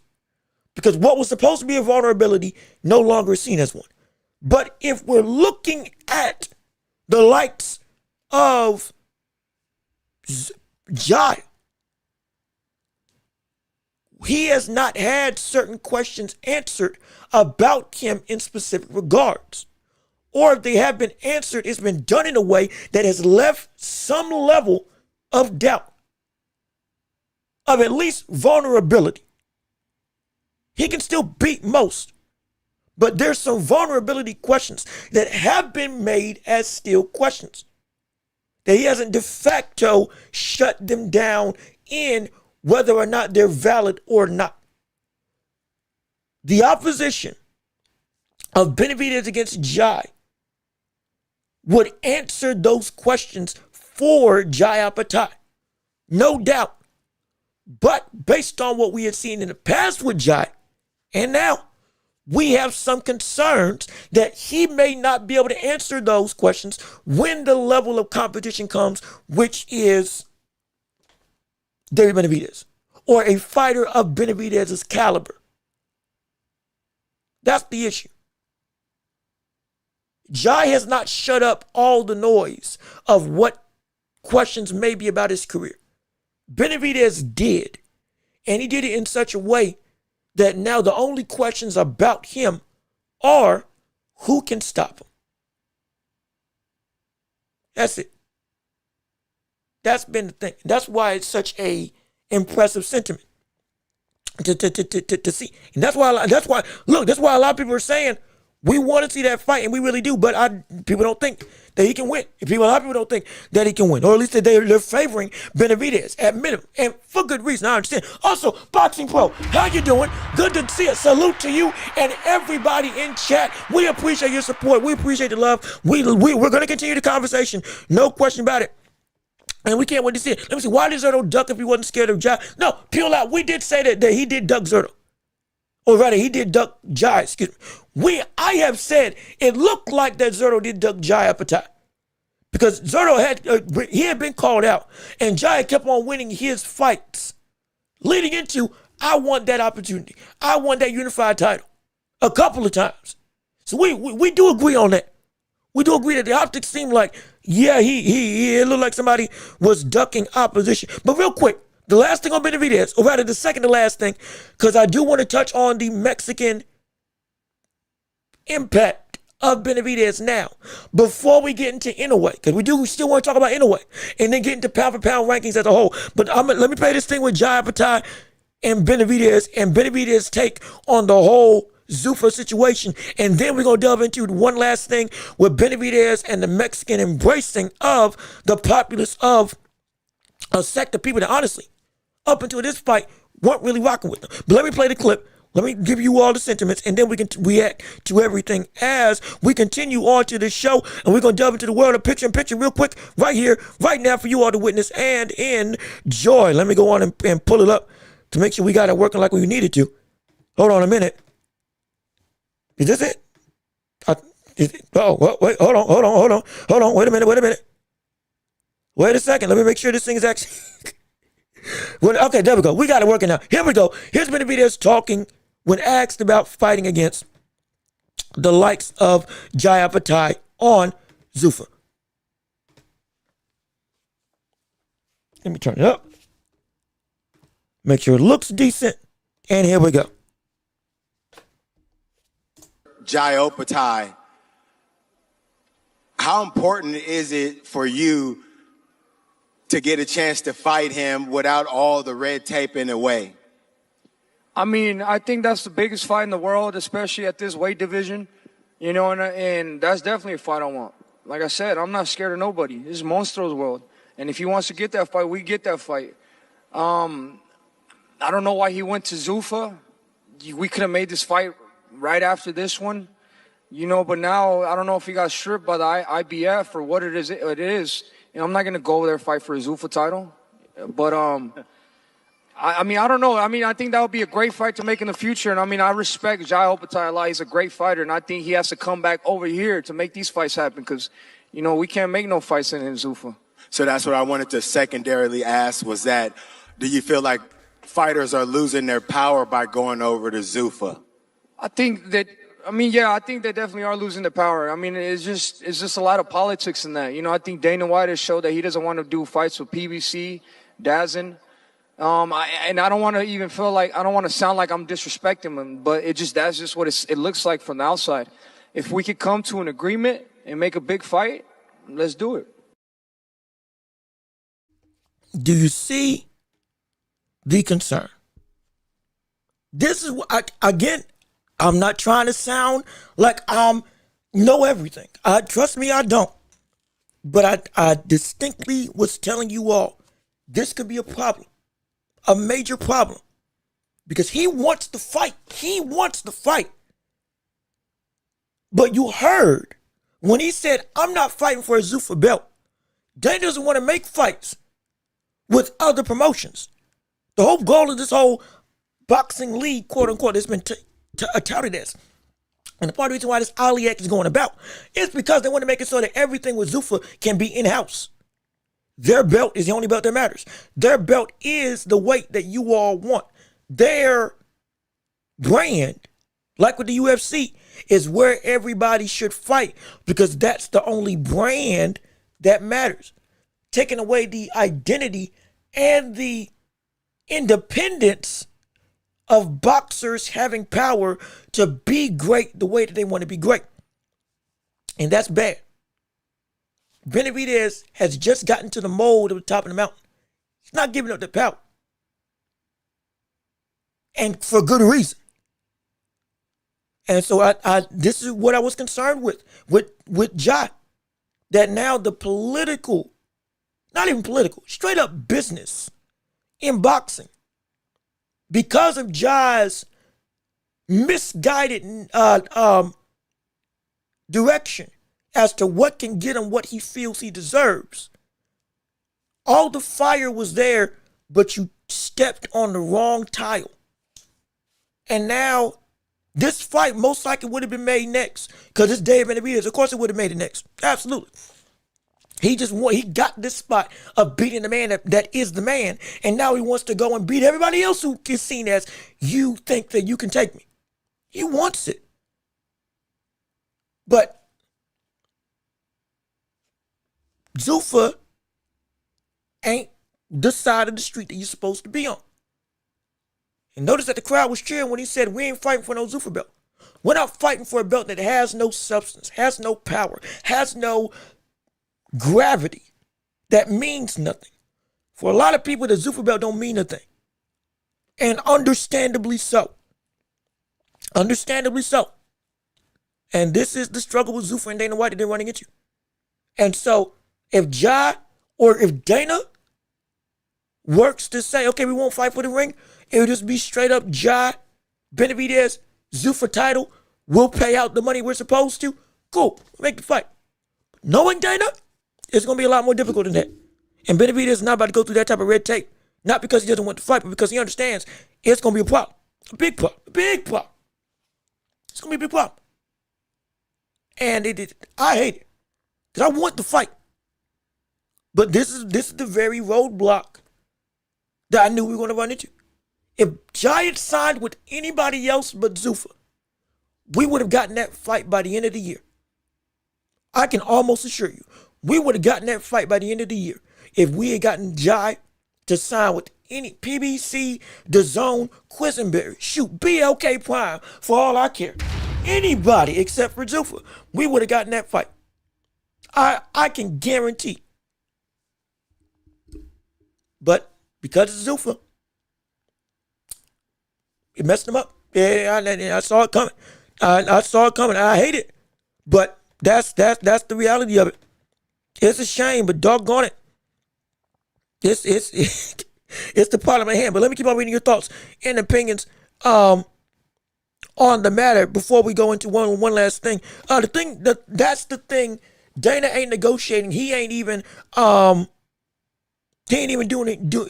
He's not even doing the Conor Ben fight. It's all Dana's call and control. That's the thing. And there's no reconciliation right now between Dana White and other boxing promoters around the globe. So it's gonna be a problem. Imaginary roadblocks. No one was given. Oh, good gosh. Imaginary roadblocks. No one was given Jai offers because people like Zurdo were avoiding. No, that is true. No, I'm talking about since signing with Zuffa. Zurdo avoiding Jai was Zurdo avoiding Jai. That is completely right. That is completely true. Zurdo avoiding Jai Apatai was Zurdo and others avoiding Jai Apatai. That is their fault. That was not Jai or anybody else involved. That was wrong on them. Jai should have gotten his shot. I'm specifically talking about Jai with Zuffa brings a roadblock that is no longer imaginary. This one goes beyond just fighters are scared of you. Now you're in cahoots with the enemy to boxing, quote unquote, and a guy that a lot of people don't trust, who negotiating wise isn't really on the same up and up scale. So we got ourselves a problem. Beyond just fighter to fighter, money to money. It's a bigger issue now. That's where I'm saying the problem lies. Above, or rather behind, the name of Jai Apatai. The Zuffa and Dana White are not a bigger obstacle at this point. Because Benavidez ain't gonna duck them. It's the business that's gonna be a problem. When that business gets going, everything will be all good. But it's a lot muddier. It's a lot muddier. It's getting ready to go down right now with this situation. But let me keep on reading you all's chats and response. It can always happen on a ring card. It can. I have no doubt. It's just, again, it would be DAZN working with Zuffa on the same card. Does DAZN, Eddie Hearn, I think that's who is over. Just give me Al Heyman. Whoever the world is the promoter of David Benavidez. I can't remember exactly who it is, but I know they're all under that banner. Will they want to work with Zuffa specifically on a card? Because this isn't Netflix. When I talk about Netflix, that's a different story. If this fight happened on Netflix, great. Yeah, we could see that. Because Netflix and Zuffa have a relationship. But Zuffa and DAZN, they don't. Not in that degree. Zuffa and Eddie Hearn or whoever else, Bobby Arum, all of them in that regard, they don't got that relationship. That's a different scale. Or rather, a different degree of potential concern. That's why, from my vantage point, I'm saying it's going to be a problem. for me. Now, mind you, full disclosure, this is all skepticism on my part. Be clear, I'm not acting like I know it all. Research for yourself to understand exactly what the relationship is. Don't just take my word for it, because this is the best I can evaluate. But trust me, I know what I know, but I'm not trying to act like I know it all. There's a lot of people that know more about the business side and the relationship side of boxing than me. Seek them out. Ask questions, just like I'm trying to ask and find out right now, to make sure that you're on the up and up with anything that we say. Because we're here for debate and discussion. We love the discourse, no question. But we also want to make sure, hey, we are trying to be better fans and more knowledgeable. We want to help you. We want to help you laugh, want to give you some great debates, want to answer your questions and give you the best of my input. But trust me, I don't know everything. I'm just giving you the best opinion that I can. But always be sure with everything that we say. Hey, research it for yourself and make sure that you can find out. Let me see. Zuffa is not the problem. Money talks in boxing. The fight can still be made. You're right. Money can conquer all things.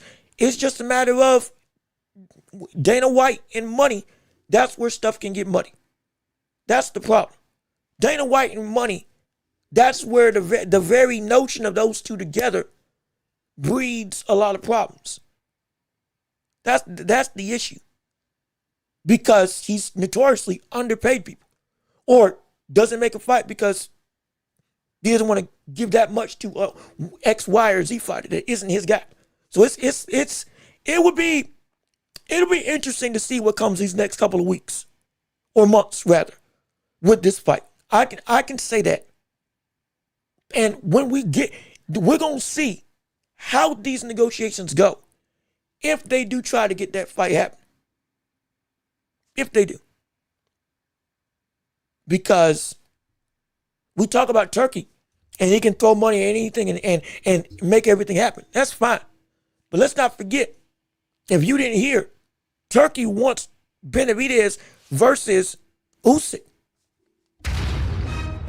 Like the fight that he wants to, if we want to say that, yeah, Turkey can't just come in and throw money at the fight. Well, Turkey doesn't want Benavidez versus Ja as his main goal. He wants Usyk. That brother wants Usyk versus Benavidez for the undisputed title. Potentially next. That's what's coming out. That's from the Ring magazine themselves. That's literally from the horse's mouth. And so that's why I'm like, it's going to be on Dana for how this money situation go.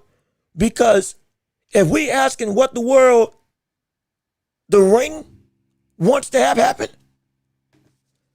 but it's this right here. It's this. This is where they want their money to go. This is where they want this stuff to happen. This is who, if they're going to make a fight, this is what they're looking for. It's preposterous to think about, but it's the reality. So we're gonna keep track on it. That's the best thing we can say. We're gonna keep track on it. We're gonna look and operate in the vein of waiting and seeing. But if we do get a fight that may try to get some momentum, do not be surprised. Crazy enough to say, if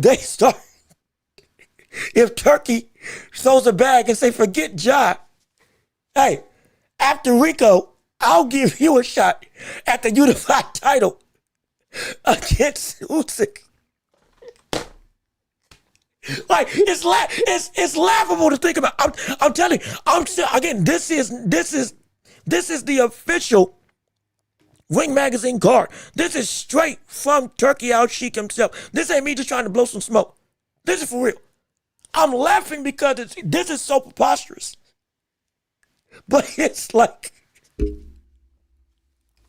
but in this world, it can happen. This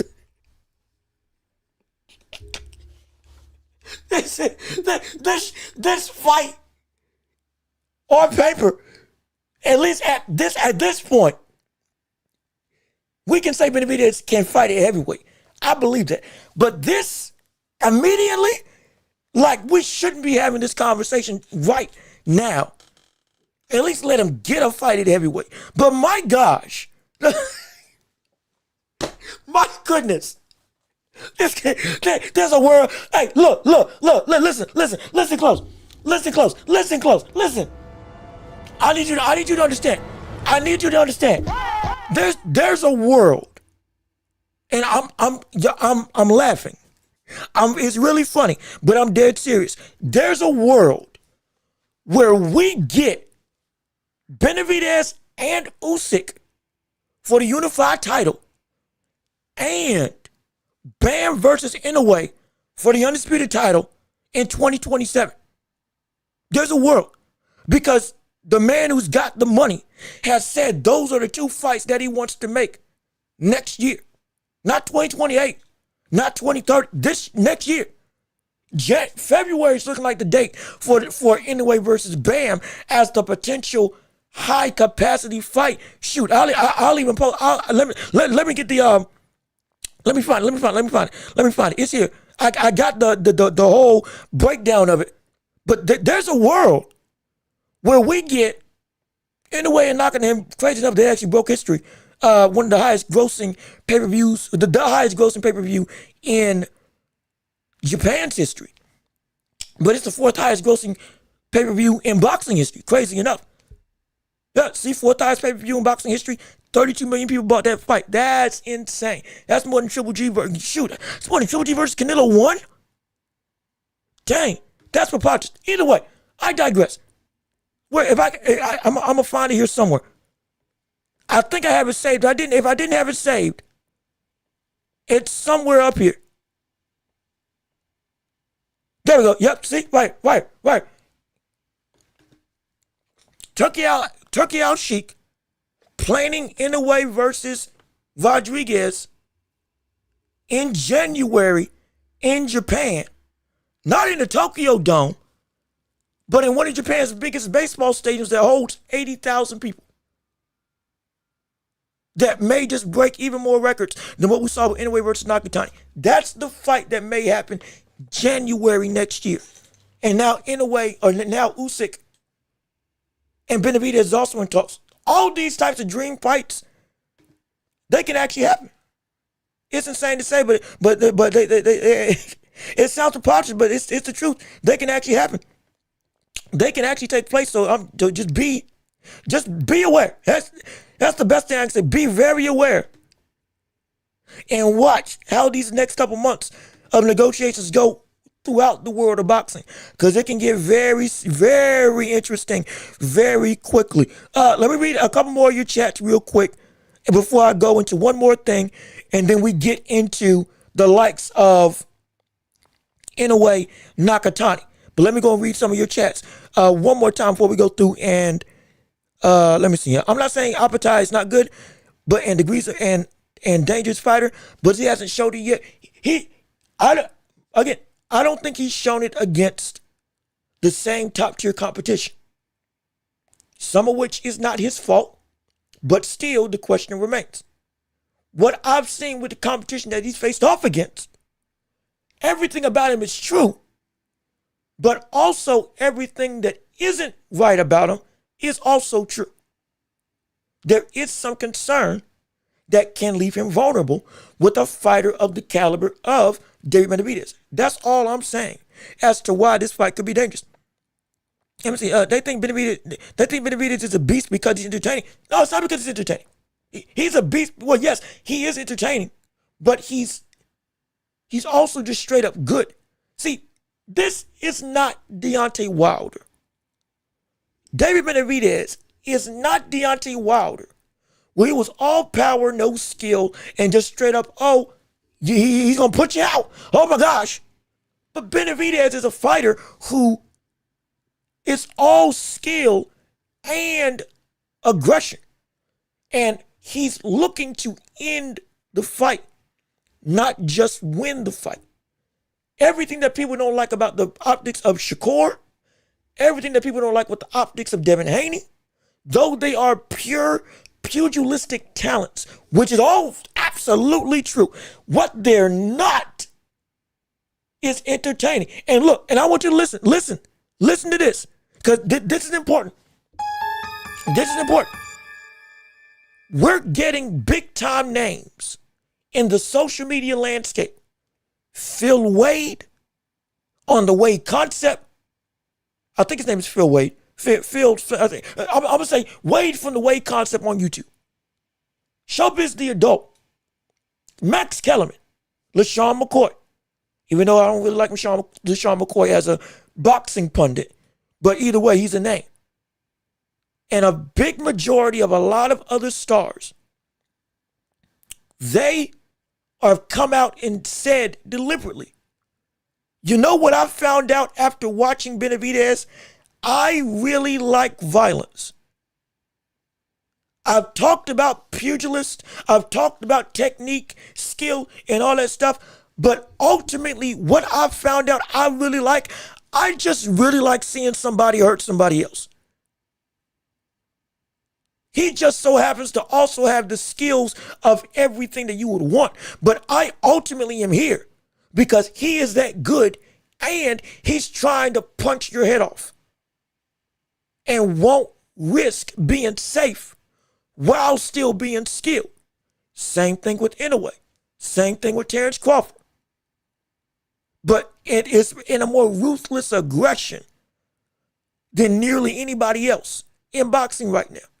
That's what people publicly who have touted Devin Haney, touted Shakur, touted Richardson Hitchens, touted all of these technical savants, which they deserve praise. Richardson Hitchens a little bit less, but still they deserve praise. They deserve praise still.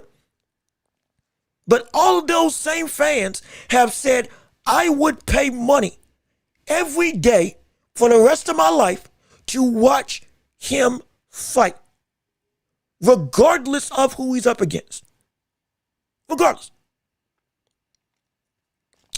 And so, like, that's why this is important. This is really important. And so, like, it's insane. It's insane. It's ridiculous. Also, hold on, we got paid again. Hold on, Matt Borgenson, how you doing? Good to see you. Thank you for tuning into the show with us on it. We appreciate the $2 super chat on our streams. And we love and support, and we love and we love all the stuff that you bring to the table. We appreciate all the alms to the empire. Welcome back to the show. Let me see. Usyk versus Kabayel in talks to happen on September 12th. Wait a minute, this is real? This is real. Oh, shoot. Oh, man. Oh, Lord. Now that's a fight we should have had a while ago. If that's true, and we're getting him to finally get the deserved opportunity because he's been in position to get a title for a hot minute after beating and knocking out Big Bang Jang, yeah, this is great. This is good. Oh, this is beautiful. This is stunning. Thank goodness. Thank God. Thank gosh. Thank the Lord. He gonna get his shot. I've been waiting so long for that. That's a good fight. That's a really good fight. That's going to be one of the biggest, dangerous fights for Usyk because the body attack of Kabayel can be a big concern. We're going to talk about that later. Look, we're going to put a pin in it. We're going to talk about it more in the championship rounds because, like I said, we still have to talk about Inoue versus Nakatani. We've been talking about Benavidez for almost 2 hours. This performance was that great of a performance. But, like, this is, shoot, man. I'm happy. I'm so happy that he's finally getting this fight. Thank goodness. And I appreciate the update. No question about it. We love that you're here with us on today. People just love Benavidez' style. Seek and destroy. I get it. It's attractive. And see, that's not wrong. It's not wrong. I love Inoue's style. He's still seek and destroy. He's still breaking. He's still knocking people out, doing all this stuff. We love it. I'm just saying, when people say that knockouts are the most exciting thing in boxing, that's is what we mean. It's not because we're devaluing what this sport is. But again, when I said that what the problem was with Shakur was the fact that he was not putting his all into showing everything he can when fighting somebody. It wasn't the fact that he wasn't getting knockouts that I was saying was a problem. What was the problem was that he was leaving food on the table where we saw you could do more work and still be safe and be more entertaining, yet you chose to fight so conservatively. Devin Haney has power at 147. He can be a dangerous puncher, but he doesn't use the confidence of that power in the way that we want to see it. He is too conservative where he leans, he goes and tries to be too safe when we know you don't have to leave food on the table in this type of way. Everybody's not a David Benavidez. We understand. But Benavidez leaves everything in the ring.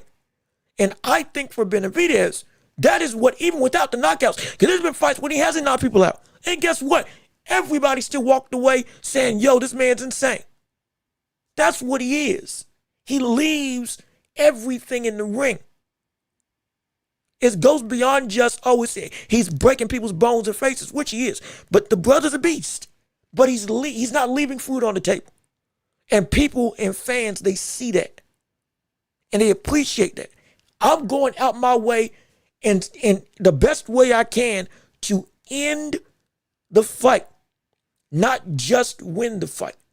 That's the difference. That's what makes it so incredible. No question about it. And so I completely understand. But real quick, we have to move on. Also, Matt Borgeson, thank you again for the $5 super chat. Hey, we appreciate it. Giving arms to the Empire one more time. Salute, and we thank you for the support to the channel. And if anybody else wants to keep on supporting, hey, leave a like on the stream. If you don't give, that's completely fine. We're just glad that you're here. Just tell people about the show. Tell people what we got going on. And leave a like on the channel to help us grow as a community together. And we love all the support. But let me read what you had to say, Matt Borgeson. I think the real future super fight is Benavidez versus the Talma at heavyweight within 2 or 3 years. And you know what? I think Peel Out said that fight would happen 3 or 4 years down the line. That's a possibility. Where a Talma is at that point, we'll find out. But even though I'm saying I'm not sure what that fight would look like, it would be interesting. I know that for a fact. It would be incredibly interesting. And down the line, if we do see Benavidez fully commit to going up and fighting at heavyweight, you better believe we can see something shake. And we can see some danger. That's a fight that fight could be for the undisputed title. That fight could be for the undisputed title. There's a real world where that fight could be for the undisputed title. No doubt in my mind. But again, it depends on how Benavidez keeps on moving. In 3 or 4, and I wouldn't be surprised if he does in 3 or 4 years. By that time, Benavidez is faced off against Jai Patai. He's faced off against Bivol. Preferably, he's faced off against Canelo. By that point, all of the biggest opportunity of fights, they've happened. And now, the only thing left to conquer is heavyweight. By that time, again, 2 to 3 years, which is the timetable. If we're going by what MS said in the chat months ago when he broke the news about this fight even happening before it even officially got announced, why I even heard any rumors. If what he's saying is true, then in 2 or 3 years, he is going to heavyweight by his own words. Because he also did say that he wanted to move up there in an interview. Or at least his trainer, who's also his dad, said that. So it can be viable. And seeing what we can see a Talma do, I would assume he gets a shot at either Caballero, Fabio Wardley, Daniel Dubois, and or Usyk by that point. Probably would have gotten 1 belt, if not had a shot at all 3. So he would have been getting the experience of a championship level contender versus an elite level fighter. What can you do? So I wouldn't be surprised if, that is an option. I wouldn't be surprised if that's an option. If everything goes in that vein, at least to me. Let me see. But again, we got to move on at some point. Let me see. Anyway, it's like a cobra that moves around like a mongoose. Man, he's quick. He is. And look, we got to go to that fight. We don't want to hold up too much. We talked a lot, and we can get back to talking about Jai and Benavidez and the whole of this thing. Let me say, I've been trying to tease this. Let me say this last thing about Benavidez, and before we move on, because we do have to move on, we have to talk about Inoue versus Nakatani. Let me see. Pila, how do you see how he gave up trying to argue? Benavidez looking scarier than Jai. Well, I don't think. I think they both look as scary. They both look scary. I don't think it's who's more scary. Jai Abatai can knock you out in one punch, and Benavidez can break your face in 5 rounds. So, like, I don't think the shock to the system is, okay, you just beat the guy that was supposed to be the only threat to Jai Abatai in a way that we thought Jai Abatai would do. So it's like, oh, shoot, type of situation. So I don't think Jai can be more one-punch danger. But I think they're both two of the scariest brothers up there right now, in my opinion. But either way, I'm going to stop teasing. The last thing I wanted to say about David Benavidez is what I said in the live stream for the fight last Saturday when we for like what collectively I think like 10 hours. Benavidez has finally been accepted by the Mexican population, which is something that we said that we thought that seemed like would never happen. And the biggest instance of that is not just me blowing smoke. It's not just me talking about the performance. It's this right here for Benavidez when he got to interact with Julio Cesar Chavez. And let me play this clip for you to let you see exactly what's going on. Also, hold on. Jessa, how you doing? Good to see you. We appreciate you on the stream with us today. What did you say? You said Benavidez, Bivol, in talks make a fight in September? Is this real? If this is real, this is great.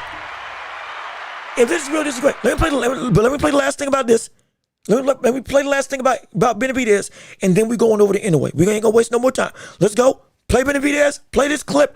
Gonna talk about Inoue afterwards, and we're gonna get everything under the sun about him and pound for pound status right here, right now. But here's Benavidez after Julio Cesar Chavez met him in the ring. What did Chavez just say to you right now? Huh? What did Chavez just say to you right now? Oh, he just said that I finally convinced him. You know what I mean? I'm like, oh, I barely convinced you. I thought I was fucking, doing my best. But this is what I'm here for. People doubt me all the time. People say I can't do nothing, and I rise to the occasion. Just like this. Tonight I came in at 202 pounds. I only gained 2 pounds, you know what I mean? So I'm just very happy, bro. Very grateful, and God is good. How do you assess the performance tonight? I had to see it, but I felt good. I was watching Pacquiao highlights, and I know you guys never seen no speed like this at Cruiserweight, so I'm just very happy, bro. 2 monsters performed today, but you look like the biggest one. The Mexican Monster had the best performance today, but, it was a monster weekend. For sure. Okay, appreciate you, bro. And so, this is the last thing, and we're moving on. But this is important because Benavidez was not accepted by the Mexican population, to my unknown knowledge. Julio Cesar Chavez himself had said that same sentiment. Paraphrasing, he's saying, he's not embraced in the same way. He walked up to him, straight up, dapped him up, shook his hand, because they have video of it too, and said, you convinced me. The biggest legend who has been, in his own words, not embracing of Benavidez like he was with Canelo or Jaime Munguia or other Mexican boxers that were on the same card or beyond. Because he was born in Phoenix, or he fought out of Phoenix, Arizona. He's half Mexican because I think his dad is Mexican. I forget what race his mom is. But either way, that has been a blight to some degree to why he hasn't reached this level of stardom. But now that you made Chavez embrace you fully as a Mexican warrior that we've already known that you are, the public sentiment has shifted. And that's been the biggest roadblock, even beyond not getting a fight with Canelo. That's been the biggest roadblock as to why his stardom hasn't been the same. It's more just being overshadowed. It's more just having other stars fight in the same era, all of which are accounting. But the biggest thing, he was half Mexican. And he was seen as, you aren't really one of us. But same thing that Oscar De La Hoya ran into. Even after he beat Chavez. But this fight against a full-blooded Mexican, beating him in a way that he's beat every other opponent, repping his country the entire way throughout his career, they are finally going to be behind him. They booed Canelo on the same night, and they cheered this man by the end. I think we just found ourselves a perfect combination of embracing revelation to a lot of people and elevation in the boxing sphere and the support of the public behind him, the support of his people behind him, to put him in the bracket. He's now in contention for real this time to be one of the faces of boxing. He looked for this opportunity he's been begging for 5 years, and he finally got it. Finally got it. We're so happy for it. And we begging for this day, and we finally get to see it, which is insane to see. Because I never thought we'd actually find it. Never thought we'd actually see it. But now here we are. But either way, here we go. Transition over. Inoue beats Nakatani. Next topic of discussion. Good gosh. I told you we going over. For this weekend, we going over. I don't care. We going over. We going Nick's protocol. We going over for today's episode. Just so you know. And so if you gotta go, come back, go and come back. Do whatever you gotta do. But we talking Inoue versus Nakatani now. And so it's like this is great. Also, Jesse, you say you seen this on Showbiz the Adult. Yeah, see, everybody's seeing it now. Like I said this, I think last week. Not trying to act like I'm better or worse or I'm taking credit. I'm just saying I'm glad I brought this up. I'm glad it happened, and I'm glad what I hoped would happen happened for Benavidez, because this is what he deserves. But either way, and credit to Showbiz your dog and doing his own thing. I love it. I appreciate it. Prayerfully I can get up to his level, but with you all support, we can. Absolutely. We can eclipse him potentially. Not potentially. We're going to do it because we just that great. But either way, Nakatani. Inoue beats Nakatani to become the undisputed super, or rather to retain the undisputed super bantamweight championship of the world. And I called it, and I knew it, and this fight lived up to everything. It wasn't as exciting as what we saw in a violent standpoint from the likes of Benavidez versus from Benavidez versus Zurdo. But what it was the highest level of technical prowess that ended off with legitimate a race to the finish. Okay, we starting to brawl by the times rounds 8 and 12 came around. And we got to see, and it was great. It was beautiful. It was stunning. I mean, standing ovation. It was a phenomenal fight. For real, it was a phenomenal fight. People remember what they saw last, and what they saw last was Benavidez and Zurdo. That left a lasting impact. But this fight was the fight that I had been waiting for over 5 years. Talk about it on this channel for over a year and a half. We're going to get it at some point. And thank God we finally got it. Because this fight was incredible. Incredible. We were seeing it. And mind you, they were fighting almost in the Matrix. Every round was incredibly close, only separated by like 1 or 2 punches, because both of them were in a high tense situation. And we were seeing Nakatani not trying to get caught by the speed and power of Inoue, and Inoue being understanding of the leverage and length that Nakatani could bring to the table, that if he gets caught wrong, that left straight can put him out. And it was a master class in boxing. It really was. It really was. I'm talking for pugilists, it was a joy to witness. And we got to see, buddy, that speed of Inoue is something reckless. If Inoue was anything less than as fast as he was, there were some exchanges that this cat was putting himself in that this brother would have gotten knocked out. He would have gotten knocked out.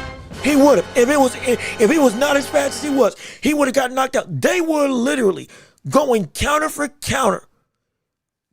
Adaptation to adaptation every round in this fight, and as the rounds kept on going through, it was apparent Nakatani is not just trying to move, He's trying to set himself up for a counter shot. And Teddy Atlas talked about this too, because he was saying he had his feet spread wide. They were spread wide because of the fact that he was going through and was trying to land the shots to deal with the speed. Inoue had to be able to dart in and out with that jab, that lightning fast jab that even like Shakur Stevenson is giving credit to and saying, brother, I didn't realize how quick Inoue was as a boxer. It's insane. It's ridiculous. It's preposterous. It's all world level. And to be clear, when it came down to a brawl, Nakatani was able to get the event. They had a clash of heads. Nakatani was bleeding from I believe, over his eye. And that caused some big controversies. I think that happened in like round 8. I think it was then round 10. We saw Nakatani have the best round actually going through and putting Inoue outside of what we've seen with knockdowns and the likes of Inoue with Cardenas and with the likes of him versus what's his name? Louis Neary. This was the most like concerning I've seen for Inoue, because for a whole round, I had seen Nakatani get off his shots against Inoue in the way that I hadn't seen anybody else do. I'm gonna be completely honest. Outside of Nonito Donaire versus Inoue 1, I hadn't seen somebody take complete control of a round against Inoue like that. Never. That was ridiculous. And Inoue responded by having an even more dominant round in round 11. Broke Nakatani's orbital bone. Do you understand? He broke his orbital bone with an uppercut and landed multiple uppercuts in that fight. Like, this fight, if Nakatani faced off against anybody else, he would have won. This Nakatani was not what we saw Hernandez fight against. This Nakatani is the truest essence of why he was considered one of the most dangerous fighters that anyone could fight against. This was one of the closest fights I had seen in a number of years when it came to Inoue fighting. I'm dead serious. And those who watched it, you know. This is one of the best fights we had seen him in. And now to conquer this Nakatani in this type of technical clash, literally outboxing him, and then when Nakatani turned it up and tried to go into a brawl, when people were saying you should have turned it up earlier, and it looked like he maybe turned the tide around to take it back, he just proved there's nobody else like this man. There's nobody else like him. There's nobody else like him. I'm sorry. Like this we have to understand. Don't let the overshadowing nature of the dominance. Gosh, wait a minute. Hold on. Hold on. Johnny Blaze, hold on a minute. Hold on a minute. Let me finish. Don't let the dominating nature of Benavidez overshadow what we saw from Inoue. My God, wait a minute. It seems like it's just I mean, I'm trying to give that's best. Do y'all, okay, look, I'll ask it right now. Do y'all want to talk about Inoue? Do y'all want to talk about Inoue? I'm not trying to bore you. I'm really not. I'm trying to make sure that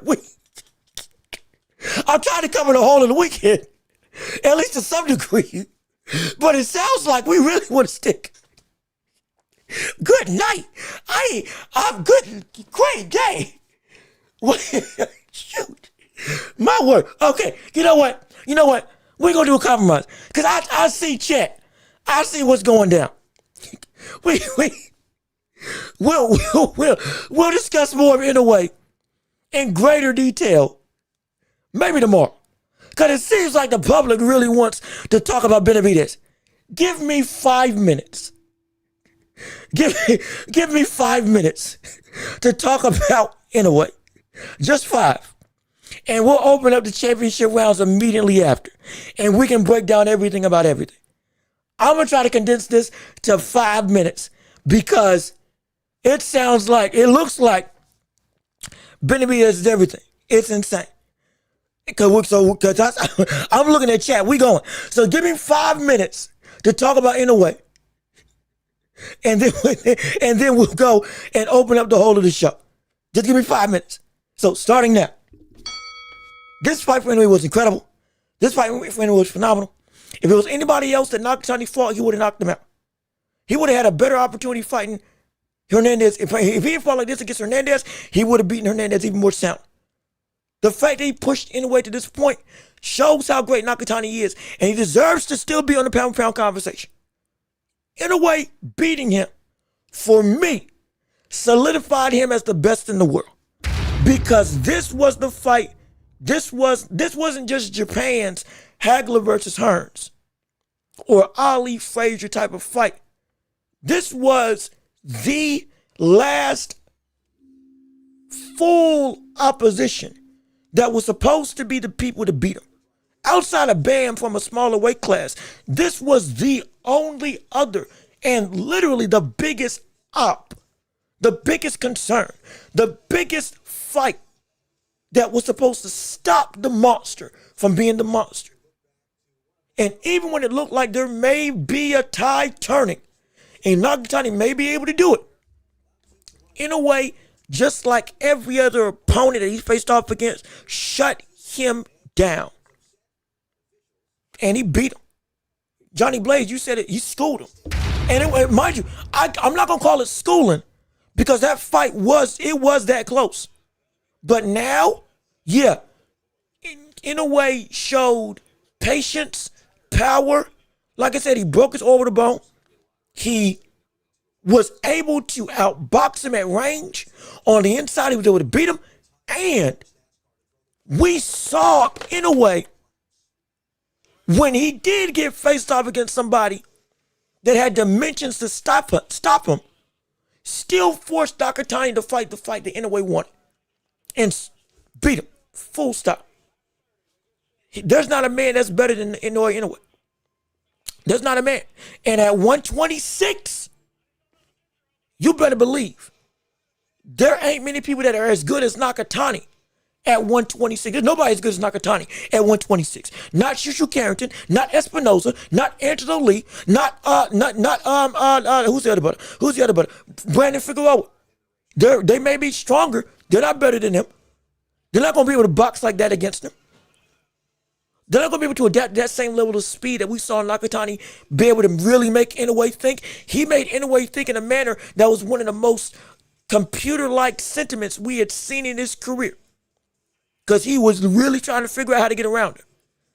That's nobody up there can do what Nakatani did down here. Tactically, they can't. They're not as good. This fight showed me, yeah. I watched everybody else fight at 126. They're not as good as Nakatani was in this fight. So getting to 126 and winning, yeah, it's possible. But the biggest fight we want, the biggest fight I want to see, if it can be made, and it seems like it's going to be made, Inoue versus Bam. We want it. We want it. We value it. We got to see it. I want to see it. Who wouldn't want to see it? That's the last bastion of competition that he has down here. And he's probably going to stay down here up until he gets to 126 or up until he gets that fight and then move up. Don't be surprised, especially with the money we know Turkey Al Sheik will throw his way. We'll probably get that fight. We'll probably get that fight. My apologies. We'll probably get that fight. We will almost assuredly get that fight.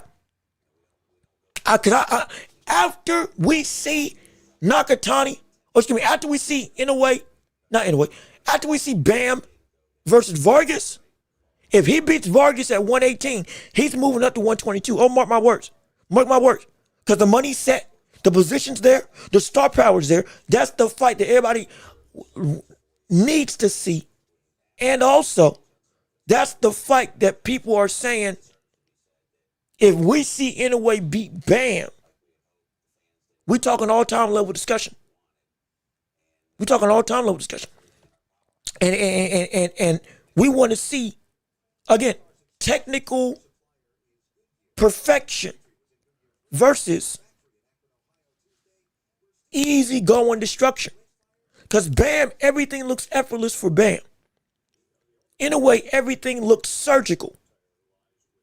So it's almost two different scales of complete domination done in a manner that looks completely different.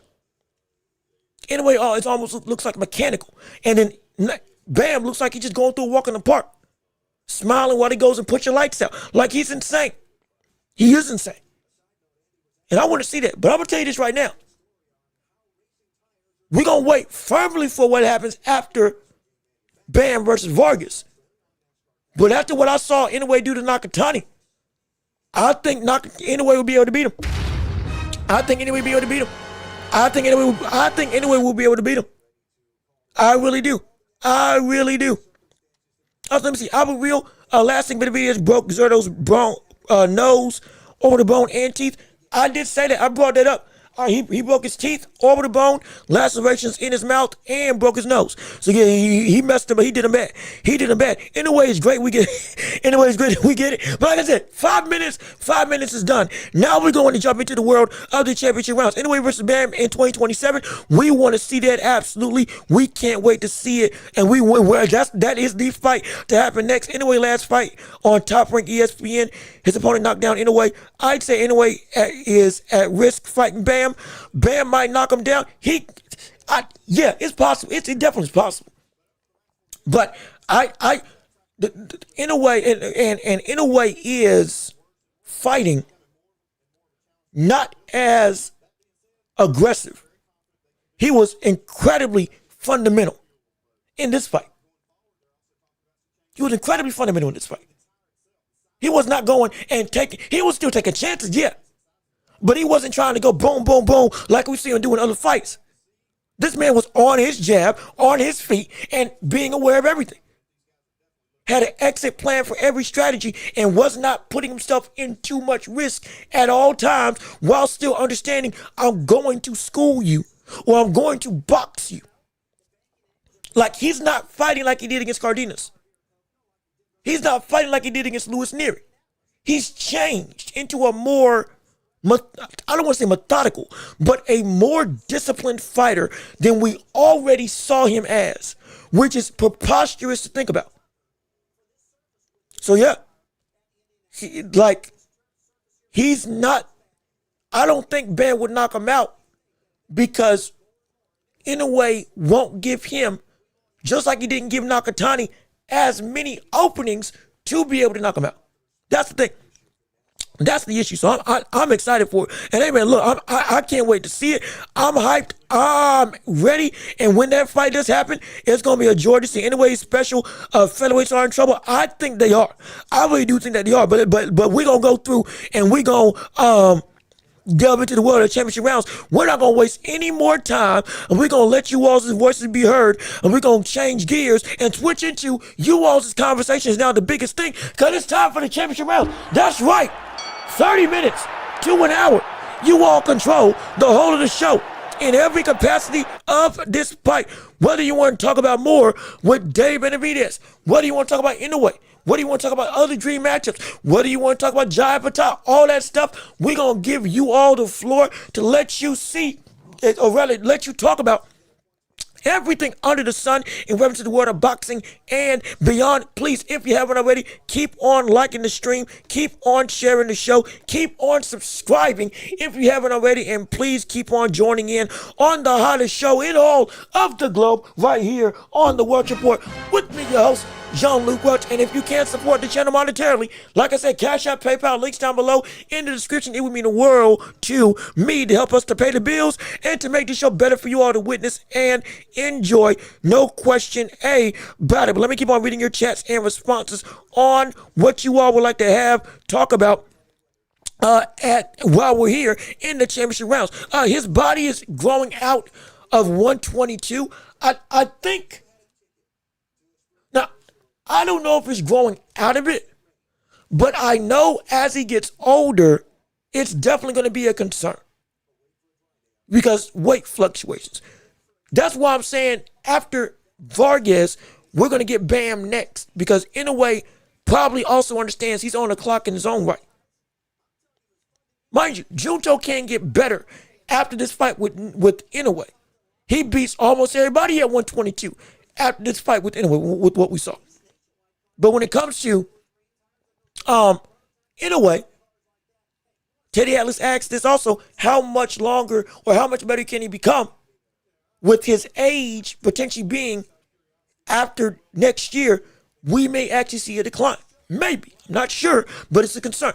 So probably, yeah, it's gonna be pretty soon that we do see him move out because he's already handled everybody at 122.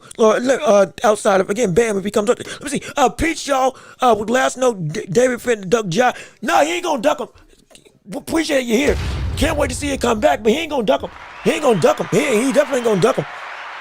But again, the business of boxing can be a problem. Let me see. Benavidez has gone up in weight more than any fighter today. He has he? The only other person that I think has gone up more, Pacquiao, because he's still around. Terrence Crawford started at 135 and then got all the way up to 168. I think that's over a 30-pound. No, that's more than a 30-pound difference. That's like a 40-pound jump. So, like, he's retired also. Yeah, he did retire. So, yeah, that might be a fair argument. Nobody's moved up more than the likes of Benavidez, at least in this year. I know that for a fact, at least this year. At least this year, nobody's moved up as much. Let me see. If Inoue can break his orbital bone, he can still knock people out even at 126. Yeah, he can. He can. He absolutely can. Because, see, other people at 126 are not going to be as good as Nakatani. They're going to be a lot more fervent trying to use their power and size than being responsible like we saw with Nakatani.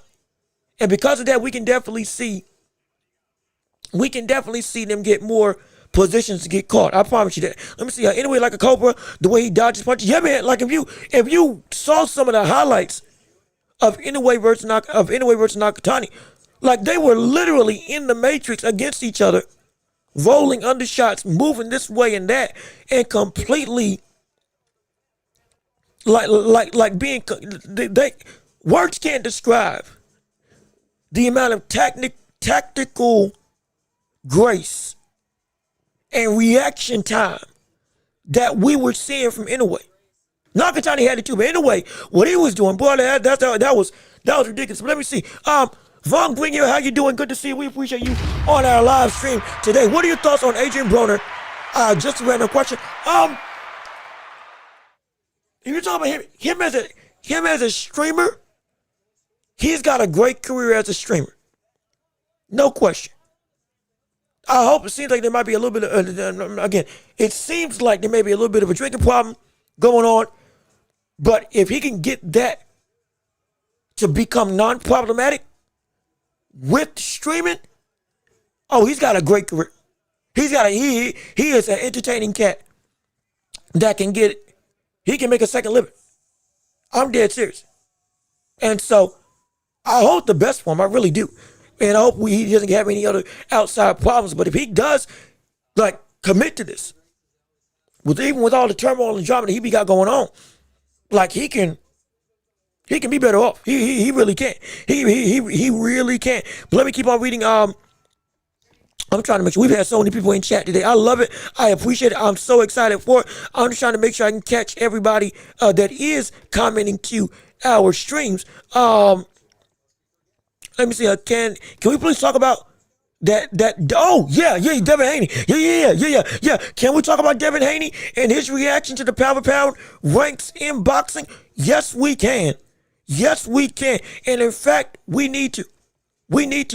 We got to talk about that because for some odd reason, there was a big problem when it came to Devin Haney hearing about the pound for pound rankings in the boxing world. And in fact, that goes into, we're going to be ranking our own pound for pound discussions for who reigns supreme in the boxing world right now. Where's it at? Let me see if I can find it. I know I had the clip. Here it is, right here. So in response to pound for pound. In fact, this is actually this is the perfect thing to get this is a perfect thing to get some to switch some gears right here. Where's that? Cause we transitioning to pound for pound list now. We still in the championship rounds, to be clear, but now we gotta talk pound for pound.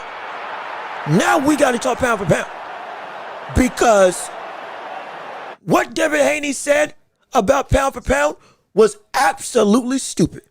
And I'm going to show you why, because I'm going to show you exactly what he said with this whole claim. Because Ring Magazine put out their pound for pound rankings of who reigns supreme. And I'm going to tell you mine as well. But it looks mighty close to this list. But this is what Devin Haney had to say in response to him seeing who's ranked above him when it comes to the pound for pound world of boxing, as Inoue reigns supreme as the pound for pound best in the land. Devin Haney apparently says that's too high and feels like he should be higher. But let's show you exactly what he had to say and what his reaction was to the whole of this pound for pound ranking. Let me just make sure you all can see it. Okay, you all can see it. So here we go. Let's play the clip and let's let you all see Devin Haney's response to Inoue being number one. Some BS, man. It's some BS. Okay, let's start with the monster at number one. We've already kind of had this conversation. Teo says yes to the monster at one. What do you say, Shady? I'll say yes. Yes. You say still Usyk? I think Usyk. I agree with Usyk. We're split, but the ring has Inoue one over Usyk. Where's he go from here? Usyk? Yeah, because if Inoue just fought for one of the best Japanese fighters of all time, right? Yep. And he beat him unanimously. Yep. Now, where's Usyk go from here? Who's he fight next to give it the same? If I had my dream list, I would say Atama. He ain't gonna fight him right now. He's just. Benavidez. Caballel. But I agree with the pound for pound list, the updated one. You agree with the updated Think one? about number 8. We haven't seen you fight since what? November? Okay, but if you think about it like this, Nakatani, the guy that he suffered. I mean, he had a hard fight with the guy he fought Yes, last. he did. I don't know, was it Hernandez? Was it Hernandez. Hernandez? We don't even know him. We don't even know that guy, right? Do you know him? Say again? The guy that Nakatani fought before anyway. But like no that. matter what, he had to go up in weight, and he let go and vacated his Ring Magazine title at 118 to move up and to face Inoue. If that was the case, I should be Ring Magazine champion because I went and beat the number one guy. They Not said exact. There's a logic why that doesn't work. For me to actually, become Ring Magazine champion at 147, I got to go fight. When are we gonna Brian get Norman you again. unifying? We need yes, you I see why you, from your point of view, it's For like, me to come be on. Ring But Magazine champion, I would have to go fight Brian Norman again. Hold on, wait a minute. Let me switch my,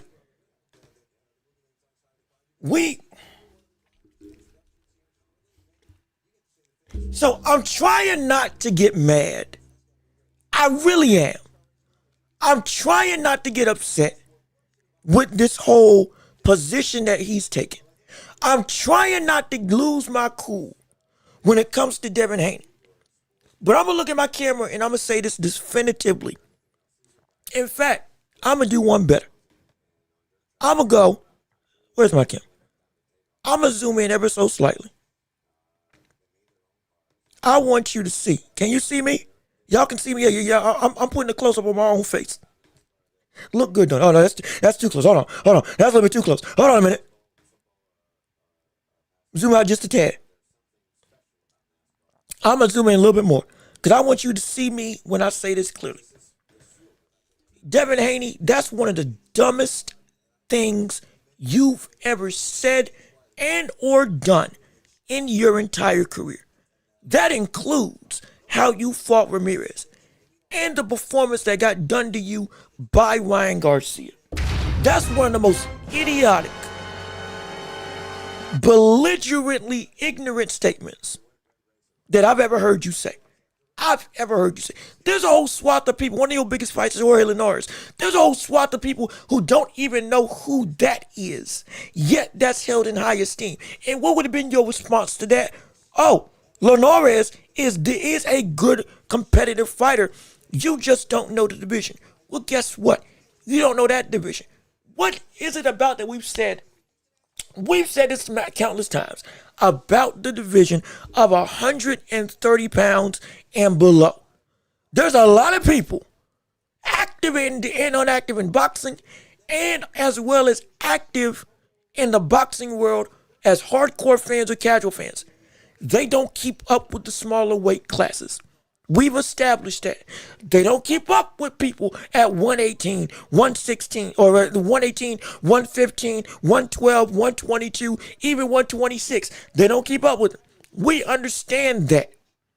In a hardcore sentiment, this boxing world is led by people who are top tier in the reference of notoriety and name. By that logic, there's a bunch of people that didn't know who the world Zurdo Ramirez was. Just the fact that he's a cruiserweight champion. There's a ton of people that had no clue about who the world Ramirez is. There's a ton of people that didn't know who he was. Yet, the performance was insane. And it's like, oh, there's no problem there. But with Inoue, there's a problem. With Inoue, you have a concern with that fight. And granted, you haven't ducked any smoke either. But you are really looking dumb when you use the excuse of the guy that Inoue beat. I don't know who he was.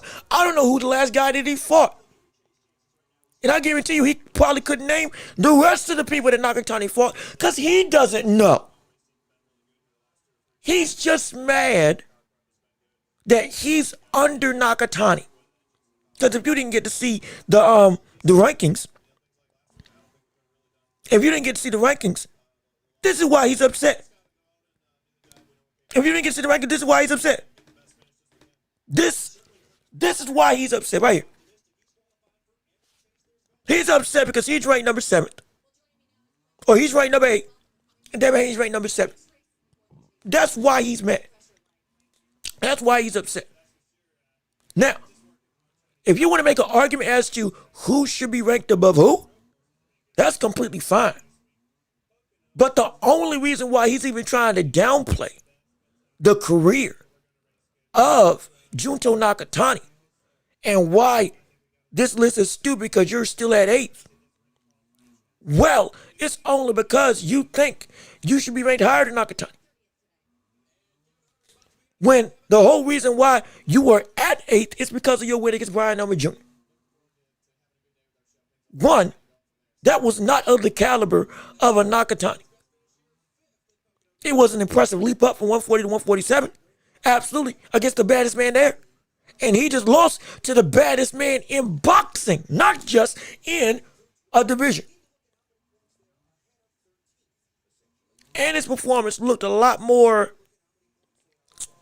well-rounded, per se, than your second half performance against the likes of Brian Inoue Jr. But again, I digress. Either way,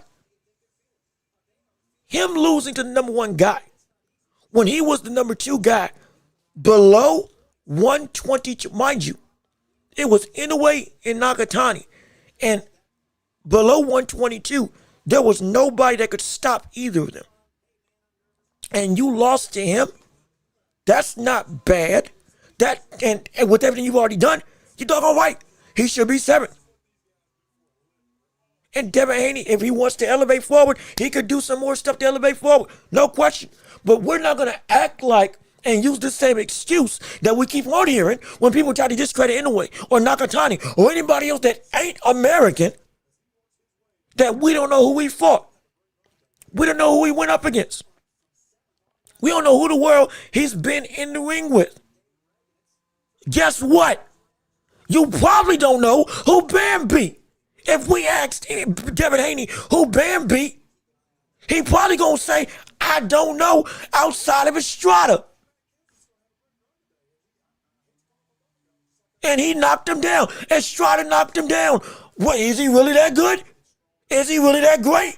He's an older fighter. He's a legend, but he's an older fighter. Are you going to say something as stupid as that? That's going to be your thing. It's stupid and it's dumb. It's clout chasing. All because you're ranked where you should be ranked.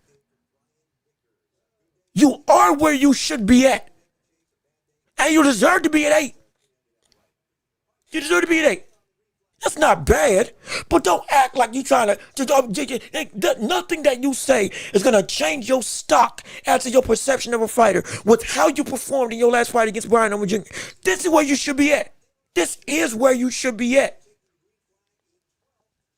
It's ridiculous. It's preposterous. It's dumb. That's what it is. All because people are doing more work than you, even though you do always do a whole bunch of work. Like this is, it's ridiculous. And people are going to buy into this and say that, oh, yeah, Junto really ain't like that. Who did he beat? It's stupid, but it's telling you it's going to happen. It's the dumbest thing in the world. It's the stupidest thing in the world. I hate it. I hate this mantra. I hate this perception. I hate this ideology because it's been used against every single foreign fighter to say why they aren't great. And it's the dumbest thing in the world. It's the dumbest thing in the world. It's the dumbest thing. Devin Haney, you are one average performance away from getting outside of this top 10. I want you to hear me. We were talking about boots all this time. I'm going to tell you this right now. If Devin Haney's mad about this with Nakatani, he is one bad win away from getting outside of even the top 8. And he's one good performance by boots to be getting pushed out of the top 10. That sounds insane. But knowing how this boxing game works, watch. He think he's mad now? Let Boots beat Zayas in 5 rounds or less, just like with David Benavidez. And I promise you, Devin Haney may seem like he mad now. He gonna be livid when he sees the pound rankings after that fight and we see Boots do his job. Because I'm telling you, Devin Haney is a pound level contender. No question, but I mark my words. He's great. But he's where he should be ranked. He's where he should be ranked. And if anybody that's in line for these mega fights boxes, they can take your spot. You're one loss to Ryan Garcia from getting ranked outside the top 10. Let's keep it 100. Let's keep it 100. If Devin Haney loses any fight, he's outside the top 10. If he has a draw, he's most likely outside the top 10. If he has a bad win, he's outside the top 10 in most boxing circles. That's just the nature of that. That's the truth. That's not me trying to blow smoke. That's the reality. That's the reality of where Devin Haney is right now. And it's frustrating that he's trying to downplay somebody who just took on the best test in his entire career and put on a performance that was as close to beating Inoue outside of a straight-up knockout that we had ever seen since No Need to Donaire. You could argue he put up an even closer fight because it took him much longer to pull away. It's stupid. It's ignorant. It's belligerent. It's dumb. And it is a sign of pride that is so... This is why people don't like him. I'm going to say it. Not just with the boxing. Not just with the skill, not just with the nature at which he likes to fight, not just with the lack of wanting to use his frame, not just with him wanting to be so defensive that he takes himself out of the fight. It's all of that is a factor. But we talk about people don't like David Benavidez and his perception or persona or his personality per se, which I'm not going to judge either way. That's you. I get it. But for me, this is why I don't like Devin Haney. Because I'm all for pride if you think you're a bad dude. but you willingly try to tear down somebody that just tried to do something great and would have still does deserve to be where he is right now, all because you are butthurt that you ain't where you think you should be. It's small of him.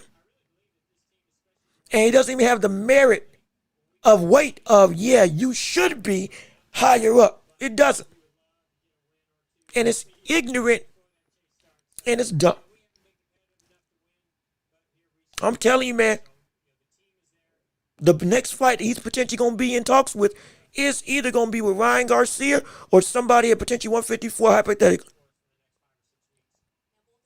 And if he loses that fight, y'all going to hate what you see on this channel. Because I keep it unbiased as possible. But if he loses that fight, y'all going to hate what you see from me. Boy, I'm telling you, you going to hate it. And one last thing, as we're talking pound for pound, be clear, this list is right. Since we're talking pound for pound, because we said we're going to be shaking up some stuff, this list is right in almost every accord. This is about the most correct list you can make. There's only one change I would make. And that's the fact that it would be the Navarrete, cool.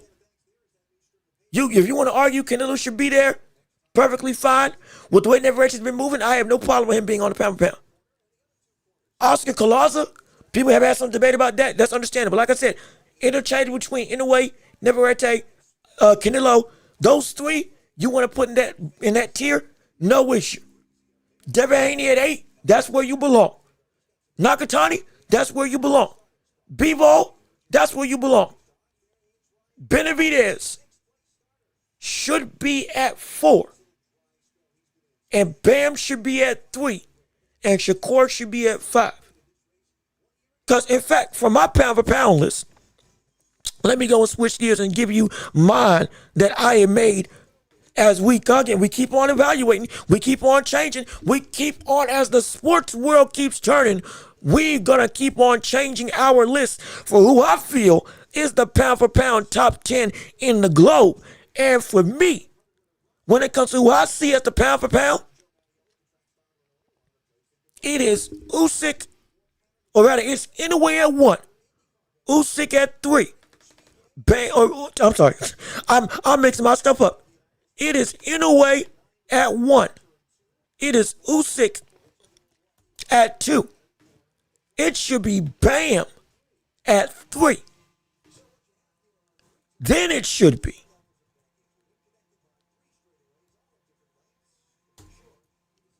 no, hold on. No. It ain't copy. Wait a minute. Hold on. Then it should be David Benavidez at 4. And it should be Shakur at 5.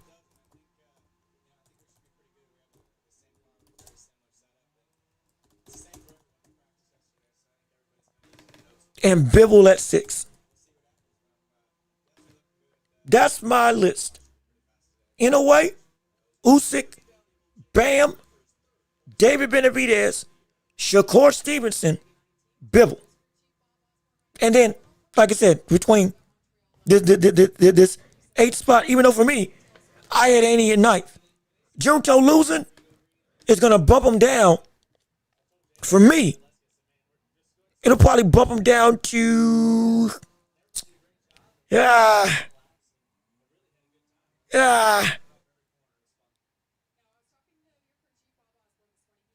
Actually,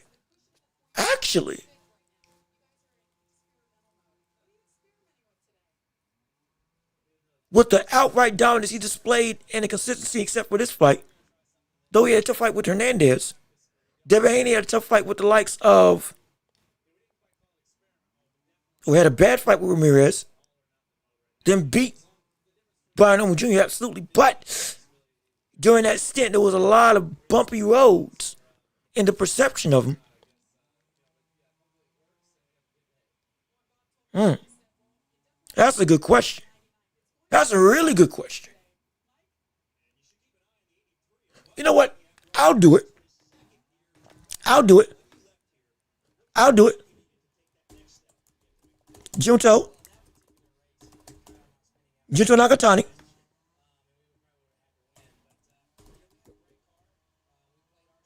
Well, no. I'm keeping it. Because this is the biggest blip. See this? I almost want to put it, you know what? I almost want to put him right there. Because how much should you take away from Nakatani losing to the best fighter in the world at a higher division? How much do you drop that versus Devin Haney, who's undefeated, but has had a lot more rocky sentiments, and we've seen Junto faced off against countless killers his entire career. I'm gonna ask, no, let's. I think I know what to do. Let's put out a poll. I think the best thing is to put out a poll real quick. We're gonna make this list together. I think that's what we need to do. We're gonna make this list together because we need to figure out how the world to rank Haney and Junto.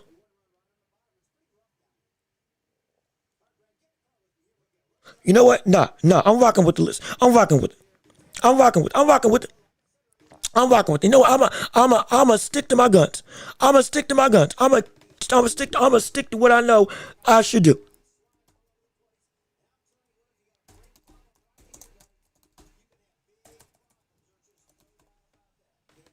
Junto at 8, Haney at 9, and then Canelo and or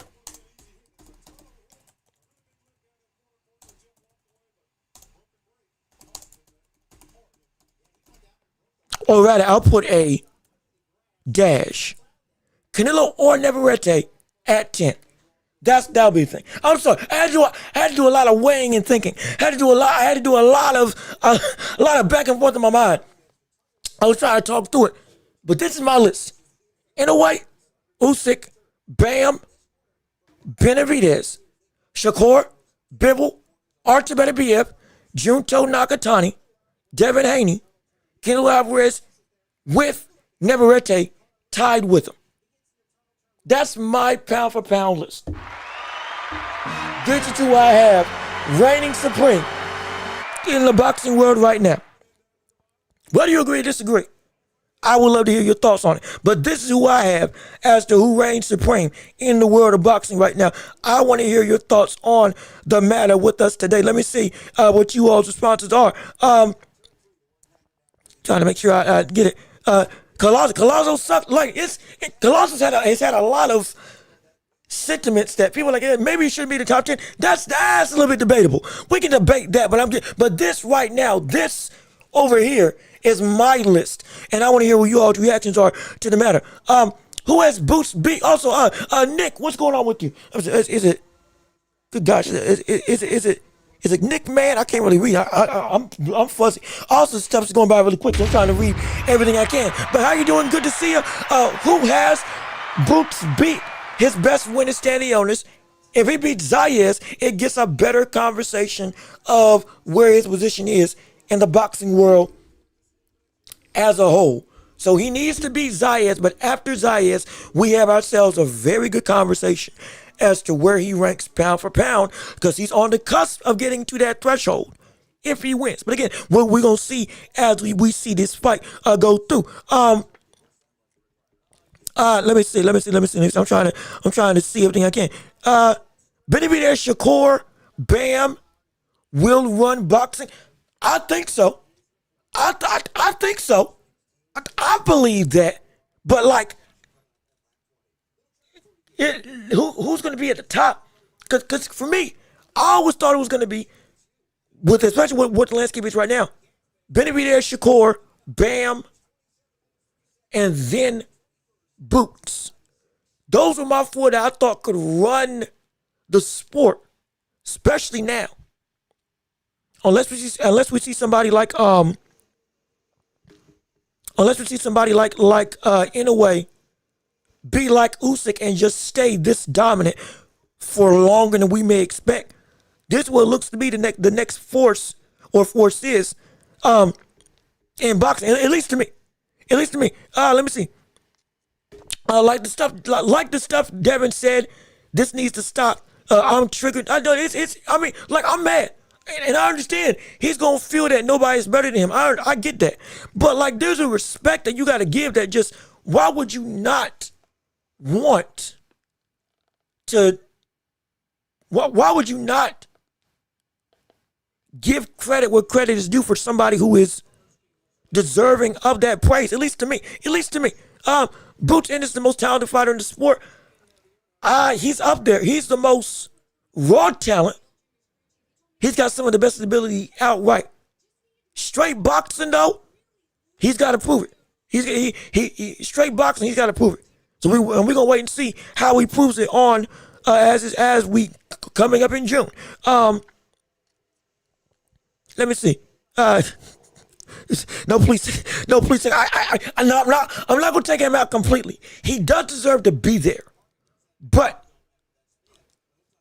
from my list, he's one loss away from getting out. He's one loss. He does deserve to be one of the best in the world, but he's one loss away from, he can be put out. He can be put out justifiably, so he can be put out. Let me see. Nick, you have Usyk and Inoue are top two in any order that you want. Bam, Benavidez, Shakur, the next three in any order that you want. And see, I'm viable for that. And also, I would love to hear your list for pound. In fact, I can actually put that up on a. Let me start a Q&A. What is your pound for pound list? Let me put that up on a Q&A so you all can put your stuff in the chat and I can put it up for to be able to see. Because I know everybody's got a different thing. Everybody's got a different criteria. I completely understand. Everybody has a different makeup as to what makes a pound for pound level fighter and what makes a champion or what makes somebody worthy to be the 10 best in the world. I want to hear your list because I would love to see you all's responses and reasoning and just who makes the cut and who doesn't for everybody's appeal. Let me see. Yeah, we're going to start the Q&A, and we're going to see what you all got to say. If you can, answer it. And please, if you're here, keep on liking the stream and keep on sharing the show so we can hear all of your reactions and responses to everything involved in this. And one like makes a world of difference for our stream. So if you can, please keep on liking it and keep on sharing it with as many people as possible. But let me keep on reading you all's chats that we're going through. I think Shakur should fight Murataya next for the ring title. That offer 70-30. If Shakur doesn't take that offer, he's lame. Yeah. So like there's a multiplicity of ways that this can go. If we get that fight with Murataya, that's a fight that the fans and the public wants to see. That's a fight that would get everybody very much engaged. And that's a fight that would have the whole of boxing skill-wise looking at him and saying, oh, okay, that's pretty good. And that would open up a window to potentially still get the fights of Shakur versus Tank as a potential viable option. Because if we did get him coming back down to 135, beautiful. He wins a title. He now reigns with the ring belt in the division. And with Tank still being WBA, we can finally get that fight going down. And if the rumors are true that we're getting Tank versus Schofield, if that fight does indeed get agreed upon, because Floyd Schofield did offer Tank Davis a fight for the title. If we get that done, it would be an incredible thing. It would be a beautiful thing to see take place and to have not just public perception, but to have finally two of the best in the world going against each other. I would love to see it. I would love to see it if we can make it happen. And so this could all lead to a still through lane of a storyline of getting the fights that we want to see. But yeah, Murataya versus Schofield would be Murataya versus Shakur would be an incredible fight. Let me see. Right now, my anger's on level of yours. When you found out that Tank was fighting Jake Paul. Shoot. And look, I get it. Now, I'm not that mad as I was with Jake Paul and Tank because I get why Devin Haney says this because he feels he deserves all the flowers. I don't, but he does. But every fighter is going to feel this type of way. So I'm like, the mentality of a boxer, I understand. It's still incredibly ridiculous that he even said that he felt this type of way. So he's like, yeah, I'm with you. After the top 5, there's a big drop off. I mean,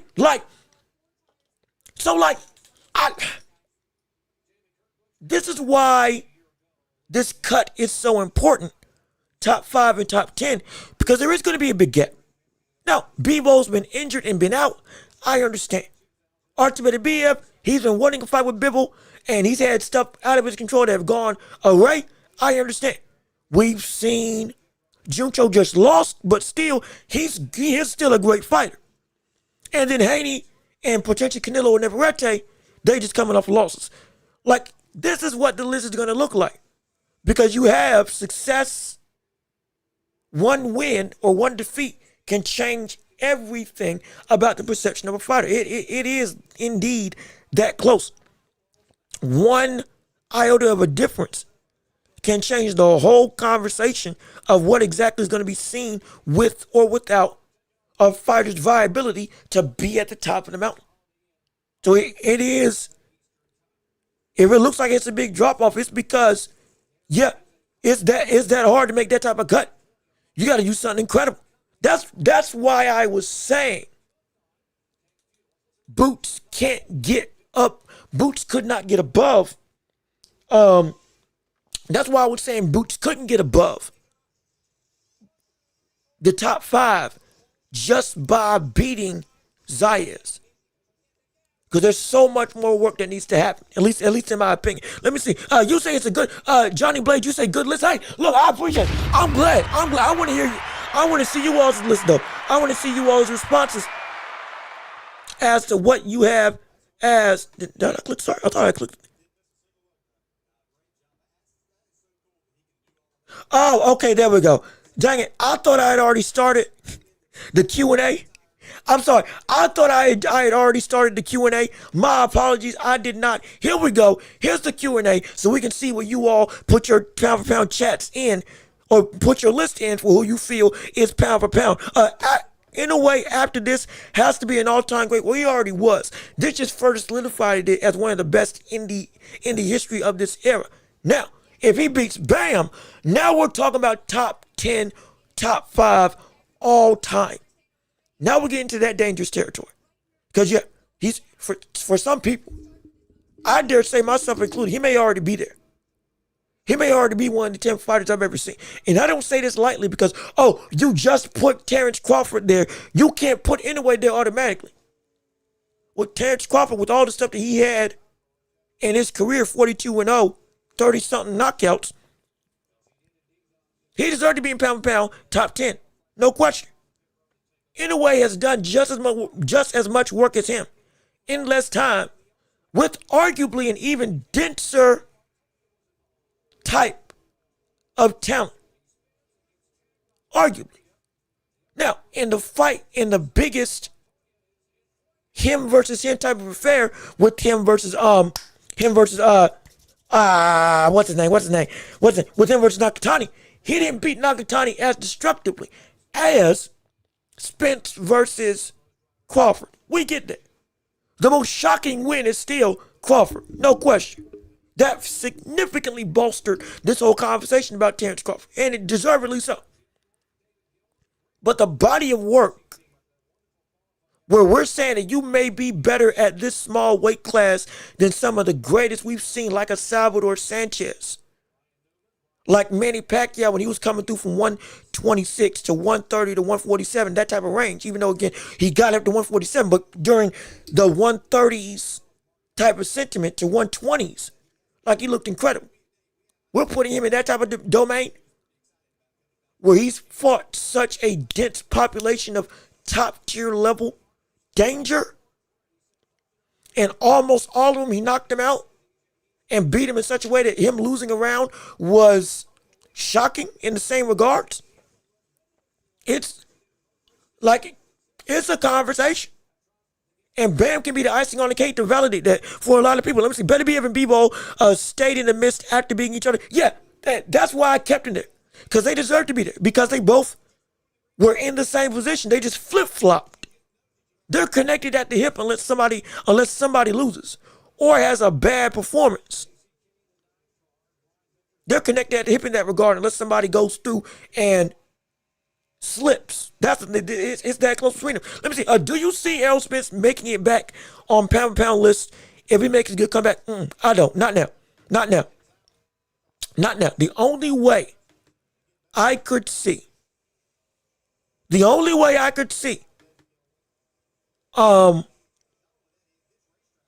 him get to pound for pound. And in fact, you know what? Let me do something better. Let me not make this a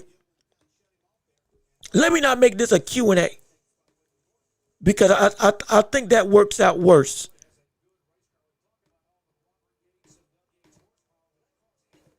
Let me make this a straight up pinned comment. Who is you, or rather what is your pound for pound list? Let me make this a pinned chat so it flows a little bit better with being able just for everybody to see it when they come in.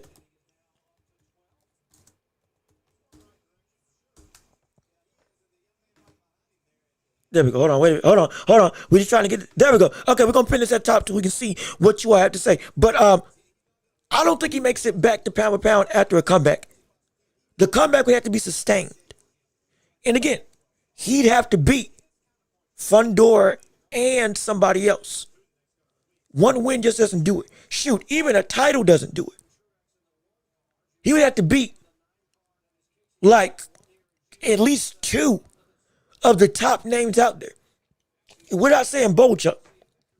We're saying Josh Kelly may not, with this list, Josh Kelly may not even be enough as just getting a title, which would be an insane comeback. It would most likely have to be a Fundora, a Boots, or an Ortiz. Two of those combinations, or a Josh Kelly and then one of those names to get to the pound for pound list, because it would take a lot.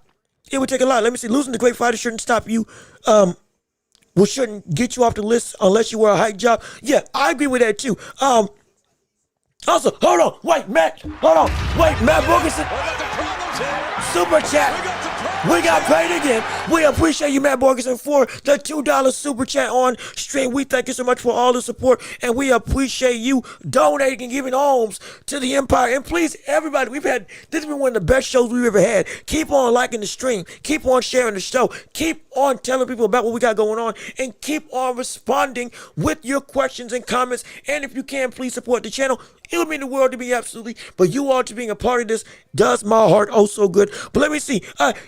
Anyone who has Oscar Collazo in their top 10 is wild. Look, I'm with you. I don't think he should be in the top 10. But I understand why the ring has him ranked. I just don't think he's got as strong of an argument, because I had Canelo at my 10th spot, and that legacy is really carrying him, but it's so dense. And again, he lost to Terrence Crawford, so it's like you lost to a man that's smaller than you, but you also lost to the 10th or one of the 10 greatest fighters I've ever seen. Can I really knock you off the list after that? When before that, you were just, it still was, we didn't think anybody could beat you. And you were dominating here at super middleweight. I don't think that's fair that he's getting bumped down in the way that he's getting bumped down. So I don't think Collazo is above him even now. But I get it. I understand. I do understand.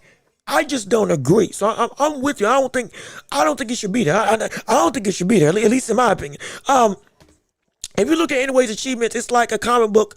It should be real. Look. I saw something that blew my mind. Naoya Inoue has 29 consecutive championship wins. He's got more consecutive wins than Floyd Mayweather in titles. And Floyd Mayweather never lost. He's got more consecutive championship wins than Floyd Mayweather, than Joe Louis, than Larry Holmes, than Canelo. He won a title in his 6th fight. Since his 6th fight, he's been in a championship fight, and he's faced off against more titleists than Floyd Mayweather. What's the biggest thing about Floyd?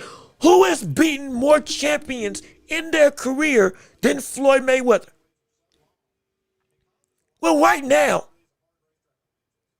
he's defended more titles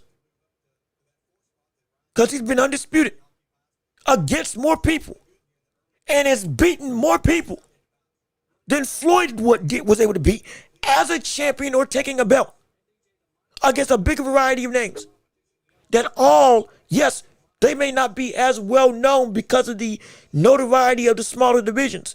But for those of us who are indeed in the know with what makes these divisions so great, that should not be possible. That shouldn't be. And he didn't wait anybody out. He didn't try to let people get too old. He didn't go and wait till somebody got a belt before going to fight him. He went and fought everybody exactly when they should have been fought, when he was the man with everything to lose. Insane. Preposterous. Ridiculous. That's what that is. 0.6 win title fights against the best of the best. Knockouts across 4 divisions. It's insane. It's preposterous.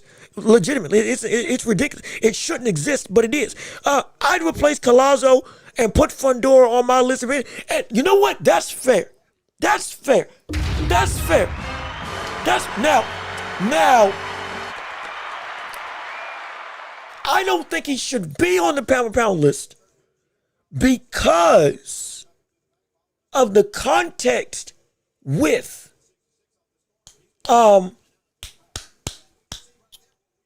Keith Thurman. That's the only thing.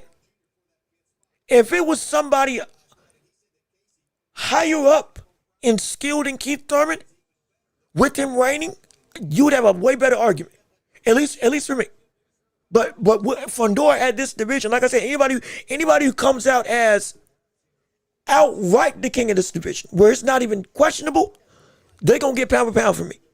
Fundora he's right in that running. And right now he's leading. And so if he gets there, it'd be great. Let me see. Omar Navarez, world champion for 14 years, 17 title defenses, knocked out by Inoue in 2 rounds. Yeah, no, that's preposterous. Would like it if you read my last. What was your last comment? Hold on. Let me see. What was your last? Let me find it. I'm not trying to go through.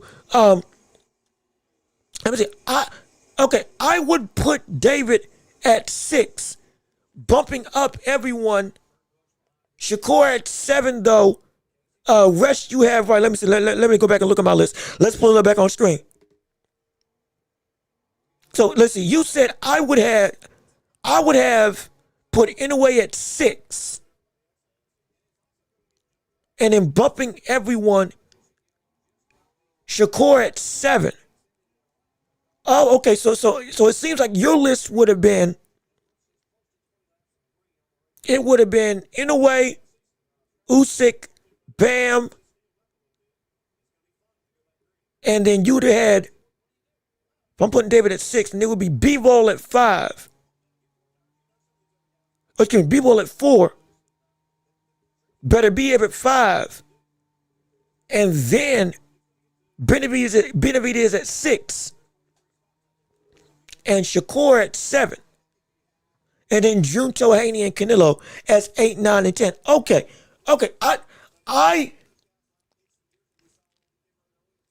And I get why. I just, with consistency with me, activity is a big deal. Though it's not his fault, in a way, or excuse me, with this check, because we're going through and looking at how Jones' list would look like. I get the logic because Bivol better be with what they are and what they were. I completely understand. But I value the ability to be active. It's something that does play a big facet into this. And though it's because Bivol was injured, since Bivol's injury and him and Beterbiev's inactivity, which to some degree, again, is not their fault because injuries happen. What we've seen the others like Shakur and Benavidez do, I think, is something that deserves this type of positioning. That's why. Now, when Bivol comes back, because Eifert, for me, isn't going to move him back up. But when Bivol comes back and he faces off against his grudge match with Artur Beterbiev, and or he gets to fight a David Benavidez at light heavyweight, and he beats him, elevated back up. Artur Beterbiev, same thing. It's just, this is the, I don't want to say it's the problem, but this is what the boxing world, when we say that it moves quick, this is what we mean. And why, the one reason why Inoue is also at number one is because he fought 4 times last year against big names, and it was like, oh my gosh, even when somebody else did something great, Inoue was always, oh, hey, I'm still here beating somebody's butt and doing it incredibly. I'm always available, and I'm always showing out in something. It's a constant flow of work.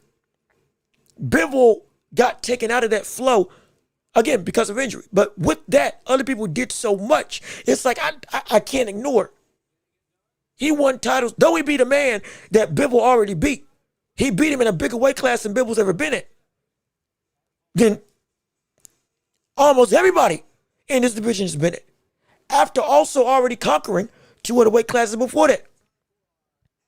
And so it's this type of reason, that's my reasoning for, I can't overlook it. That's some kind of power. To quote Powerade, hey, Powerade, if you want to sponsor me, I can do your slogan. I got it. We'll have drinks right on the table. We'll have this whole wall painted in blue. But that's why I can't have Bivol above them at this point. But I would love to see them fight against each other. I would love that. And if Benavidez loses to Bivol, well then, hey, Bivol, you might be bigger than just top 5. Maybe. But again, I respect the list, no doubt about it. Let me see. Inoue would stop Espinoza. He gets hit too much, and he can't take clean shots. I think so too. Now, the length and leverage would be interesting. Though how Inoue handled it against Nakatani, who uses his length, or the way he uses length was incredible in this fight, which made it so hard. Will Espinoza make Inoue think that hard? And how can Espinoza handle the speed? That's a big concern. That's a question I'm not sure about, but I would love to have an answer too. If we ever get to see that fight. Because if we did get to see it, it would be incredible. Inoue even uses jab, even uses Pernell Whitaker's inside step with the jab. Yeah, he does. Like, y'all forget, he grew up watching a lot of other legends. He fights in some degree like Ricardo Lopez a little bit, but even faster, which is insane. He blends so many other greats aspects of their style into his own. Like, we were bringing it up. This brother was doubling up on the same right hand while leaning forward after throwing to catch Nakatani off guard. He was lunging in with the jab And then after already stepping in, would up jab from that position to catch Nakatani. Like, again, you got Shakur saying, brother, this man's speed is incredible. And Shakur got one of the best jabs in the business. Literally. This man, this is why it's so hard to beat Inoue. Because he is so much of a multi-dimensional fighter where the answer isn't just one way. That it boggles the mind for a lot of people. It really does. Because he's just incredible. He's just phenomenal. And that's why he's the king. That's why he's the king. That's why he is the best fighter in the world. There's nobody right now that should have claim above Naoya Inoue. There is a there's a stature in greatness that he's been able to push himself to that we wish other fighters would be able to delve into. We wish. We would beg and plead, but they're not there.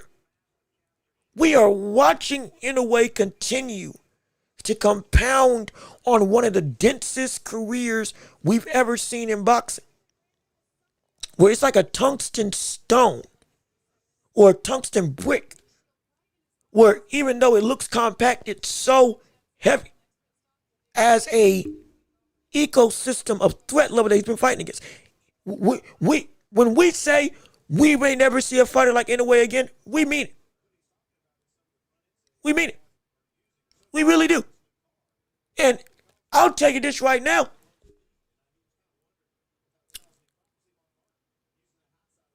The only other person that may be able to get to that in the future may just be David Benavidez. This level of compact work with the way Benavidez is moving, outside of Boots having a similar trajectory of multi-dimensional class of dominance throughout divisions. Benavidez, I think after this fight, has put people on notice. We could see this man in a couple years put together a resume that blows everybody away. We really could. Because that's how impactful we've seen Inoue over the course of his entire career, especially since he really stepped on the scene getting to 115, 118. During that instance, it's preposterous in nature, but great in all its grandeur. We may never see this again, and the only people that can come close is people that are that much of a reckless, abandoned, built fighter, like David Benavidez. Boots, people want to say can get there. We potentially would love to see Boots get there, but he's got to work, really work to get there. Because he's crazy enough, he's behind the 8-ball.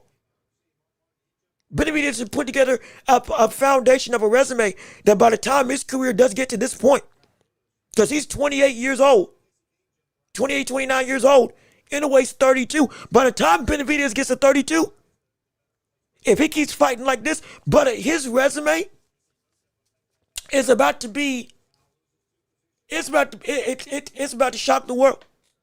People gonna say, I can't believe he's been like this. I can't.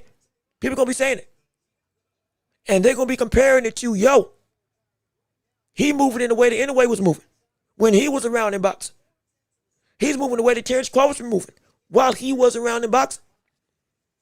And it's a testament to everybody can't be that great. And everybody who can be that great doesn't reach that same threshold of greatness. Perfection isn't the goal. Trying is the goal. But to succeed is the prize. And my gosh, we're living in an era where we're seeing people succeed on a metric scale that is only equivalent to the greatest of all time that we've seen throughout boxing history. Right now. And it is not often we see this many potential all-time great level fighters Legitimately all-time great level. All around the same place with each other. All fighting in this same vein at the same time. It's not common, but it's incredible regardless. And the fact that we're seeing this is insane. It's insane. Let me see. He just entered the fourth highest boxing gate in history, surpassing, Canelo Triple G. And Mike, people were saying, Inoue can't sell. Why is he not, rather, why is he not fighting in the States? Why is he not fighting in America? Why is he not going through and having his biggest fights where we can see him? You're not real until you fight over here. That's been the sentiment for over 3 years. And he fought over here 4 times. Don't forget that. Fought over here 4 times, the most recent being in Las Vegas against the likes of Cardenas. And I've been telling you, he doesn't need America. Canelo doesn't even, if Canelo only fought in Mexico, he would never need to fight in the States. Inoue doesn't need to fight in America to be great. He's about to get a potential 80,000 seat stadium in Japan for a fight against one of the best Mexican American stars in the globe. That's Ben Rodriguez, who America embraces him. He's one of the best stars that America's got right now. And he is on pace to fight him in Japan for his belts for reportedly a potential revenue of minimum $32 million. Mind you, reportedly they made $32 million for this fight right now with Nakatani versus Inoue. Strictly off of pay-per-view buys and gate as a whole. Getting over 32 million people to buy this fight. We could see him make more in that fight with Bam in Japan and sell out a bigger stadium than the biggest fight in Japan's history and the most important fight in Japanese history. He doesn't need the States. He's where Canelo is right now. He's bigger than boxing. It sounds insane to say, because we don't see the commercials over here in the States. We don't see all that stuff, but he's bigger than the sport, because where he goes, the money goes. Not he goes to where the money's at. He goes where the money's at. And so, he's ridiculous. He's insane. That's what makes him so great. That's what makes him so phenomenal. So I can't wait to see. If Inoue becomes a 3-weight undisputed, he might be the best. There's some people right now, if Inoue becomes three-time undisputed champion, again, something that we only saw Henry Armstrong do. And Terrence Crawford do, excuse me. With the resume he's got, we got some people saying they're going to say he's the greatest they've ever seen. That's legit. There's some people right now that are saying if Benavidez or if Bam loses to Inoue and or Inoue becomes undisputed, combination of both take place, they'll say he's the greatest boxer they've ever seen over Sugar Ray Robinson, over Floyd Mayweather, over Muhammad Ali, over Sam Langford, over Ezra Charles, over Henry Armstrong. Over all of these people. There's people right now that are on social media and beyond. He may be the best. Sugar Ray Robinson. Roy Jones Jr. Yeah. I told you. These conversations, they get sticky. Also, Juan Morningstar, I see your chat. I'm about to address this, but give me 1 second to finish off with this Inoue conversation. Because talking about with elbows with Benavidez. But I'm about to address this, but give me 1 second. There's some people right now. Roy Jones Jr., Sugar Ray Robinson, Sam Langford, Muhammad Ali, Terrence Crawford, Ricardo Sanchez, Ricardo Lopez, Salvador Sanchez, Floyd Mayweather, Manny Pacquiao, Roberto Duran, Tommy Hearns, Sugar Ray Leonard, and Sugar Ray Robinson. All of those names are in contention for the best to ever fight. Ever. The GOAT. Most of them are in the top 10. And to get above them, to get to the top 10, if some of those names are seen as outside of it, is a monumental task that we've barely seen anybody but one man do this century. And that's Terrence Crawford. If we see him accomplish both, you're going to have people, and it may be me too, that starts to say this is not one of the 5 greatest fighters ever, not one of the 3 greatest fighters ever. He may be the best fighter I've ever seen. If he does that, because it's not the same 8 divisions that we saw Manny Pacquiao, we understand. It's not the 140 wins that we saw Sugar Ray Robinson have with only like 10 defeats. It's not the undefeated streak that we saw Roy Jones Jr. have outside of the disqualification from 154 all the way to heavyweight. It's not that. But there is an undeniable completeness with Inoue, skill and accolade-wise, that if he wins this fight and against Bam and wins undisputed by 2029,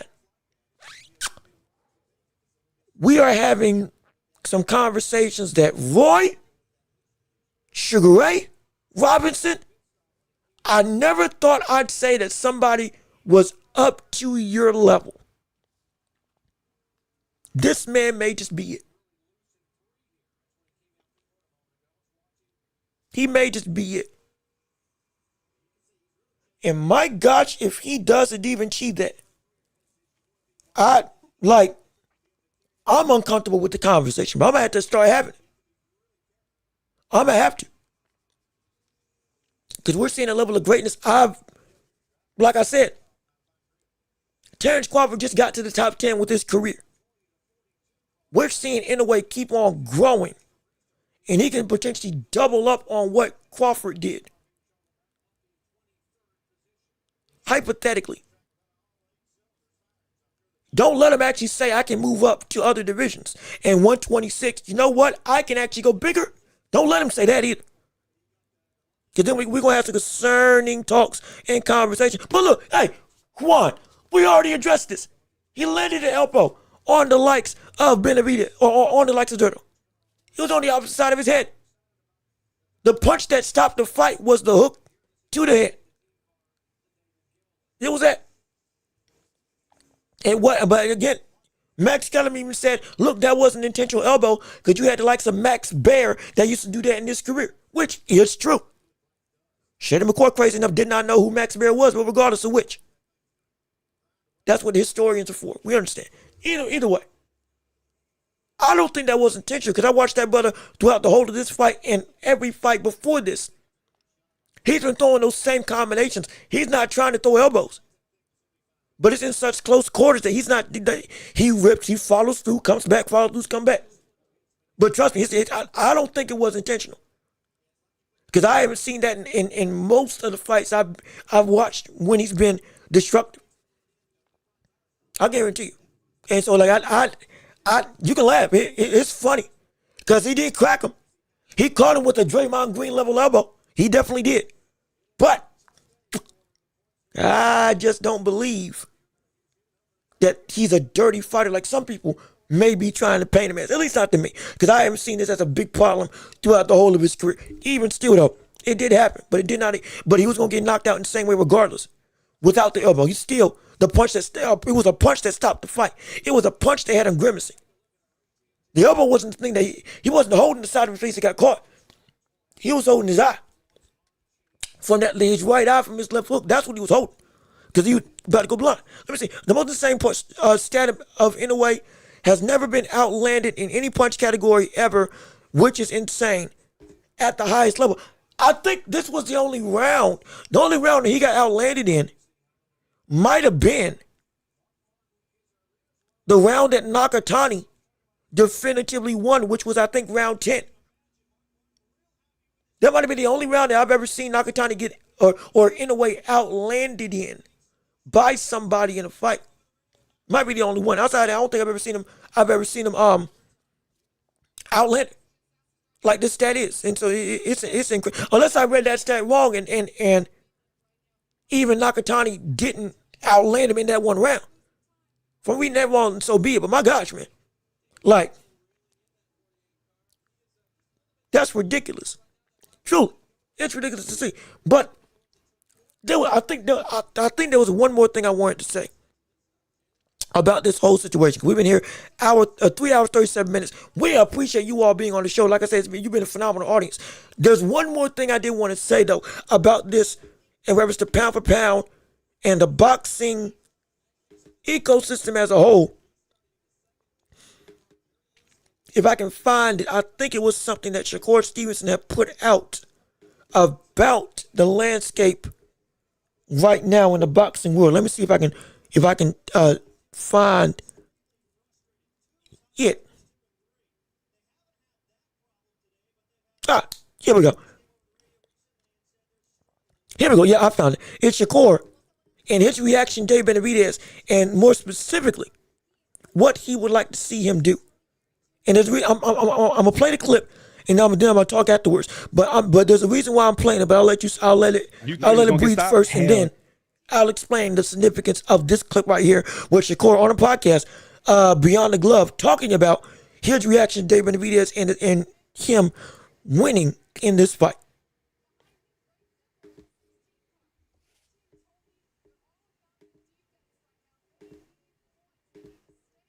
Nah, hell no. I thought he was big enough to where he could withstand the punishment. Bro, you see how big Zurdo was last night? Like, you thought he was gonna get stopped? Hell nah. Hell no. I thought he was big enough to where he could withstand the punishment. Bro, you see how big Zurdo was last night? Like Benavidez said he only weighed 202 last night. And you can see the difference, though. You can see the difference. Definitely see the difference. But it looked like that shit helped him. Like, it looked like he was just way faster than that. That fighting at his natural weight. You know what I'm saying? I will say this about Benavidez, though, because you said that, like, it seems like he found his bread and butter. Like, he's like that combination of fast hands, it seems like that's his bread and butter, because he didn't start off like super aggressive like how he usually does. You think he found it or he been had it? No. I'm saying like in this new weight class though, it's something that he been knew, but I think it's something that he implemented like strategically this time. You know what I'm saying? Like, let me not start off too aggressive. Let me take my time with this. Break it down. He was in the rounds off like that. He was being patient in the beginning, and then about that last minute of the round, he started going in. Zurdo was a bobblehead, boy. That boy. Honestly, I'm gonna be honest with you. I don't even think I want to see him fight at like that 200-pound weight class. Like, I would rather see him fight. What is it? 175. 75. Bivol, yeah. Bivol. That's the fight. Better Bev. Like, I would like to see them fights rather than see him fight at 200. I agree with you. And he's so competitive. He wants them fights. Yeah. He wants them fights. So yeah. I 100% believe he's gonna go back down. He said he's gonna fluctuate between both weight classes. What's his legacy fight though at 75? Bivol. Yeah, that's the fight. No question. Yeah, that's the fight. No question. I think it's the best fight in boxing down there. You think he'll get it? What you mean? You think he'll get that fight? Yeah, I think. I don't think Bivol's scared of him. Yeah, I think he's gonna be next. No, I don't think Bivol's scared of him. I don't think he's scared of Bivol. I don't think they scared of each other. Benavidez was a mandatory though, right? Yeah, he's been called. Yeah, so it didn't happen. I forgot what we talked about. Bivol was injured, I think. Yeah, I think he got injured, but something else happened. The first time he called him out, he ended up fighting Beterbiev for the second time. Yeah, because the Turk told him, like, yeah. The Turk made him do it. Oh, so he just had other obligations. That's the only thing that stood in the way, and the injury. Oh, so I could see it happening next. And also, I don't know about next. But I'm saying I can see it happening. You let him recover a little bit. Yeah. I want to see the best version of Bivol in there when he fight him. I don't want no excuses or nothing like that when he fight Benavidez. Have him come back like a tune-up or some shit. Not necessarily a tune-up, but just... let him fight, get back, get his feet wet, and then get in there with Benavidez. Yeah. Again, I let the whole clip breathe because I'm making a point. I let the whole clip breathe. I'm making there's a point I wanted to make with Shakur's reaction to this. Everything he's saying, just about right. We want to see people fight against Beterbiev. That's a great fight. At this point, that's the most anticipated fight that can happen. Sure, Absolutely. In terms of like talent for talent, star for star, you were undisputed. I wanted your shot. They got it wrong about the timeline. Benavidez and Bivol had already fought. Benavidez had beat Burrell, got the title, and then Bivol accepted Turkey's offer to fight for a third time against Beterbiev after Turkey said he was not interested in Benavidez versus Bivol, and he's not going to put up money to have that fight on the ring. That's why. We saw that, we heard that, we tracked that, we brought up the tweets, we put up the evidence, and that's why Bivol went and said, okay, I'm going, or that's the catalyst as to why we saw Bivol not fight Benavidez and instead go back for a trilogy to fight Artur Beterbiev and then drop the belts and went to surgery. Because he had to drop the belt because Benavidez was the mandatory for Bivol, and Bivol chose willingly to take the fight with Beterbiev. Wrote a letter to the WB, I think it was WBA, or excuse me, wrote a letter to the IBF and everything. Whatever division, whatever belt Benavidez got elevated to, Bivol wrote a letter saying, I'm taking this other fight. That's why that happened. The point I'm saying is in all of that conversation, Shakur was saying that's the best fight in boxing. That's the fight that he wants to see. That's the fight I'm most excited for. But the bigger reason is the why. Why does Shakur want to see that fight more than anything? Even though Jai versus Beterbiev or Jai versus Benavidez would be an even more blood and guts affair, close to what we saw with this fight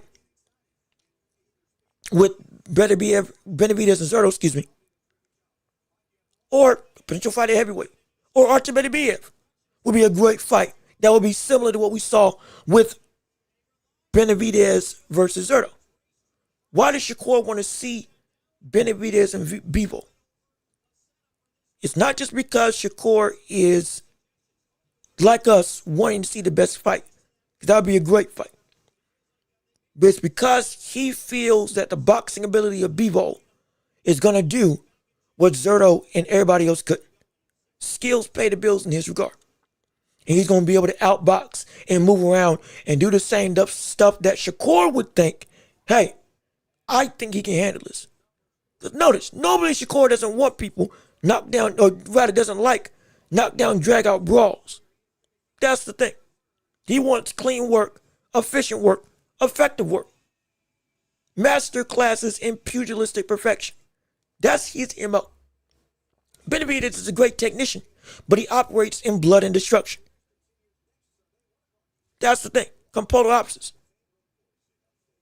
Shakur has even said when he was talking about his greatest fights of all time versus Crawford's greatest fights of all time, Crawford's greatest fights are all wars, blood and guts, Gotti Ward and everything else like that.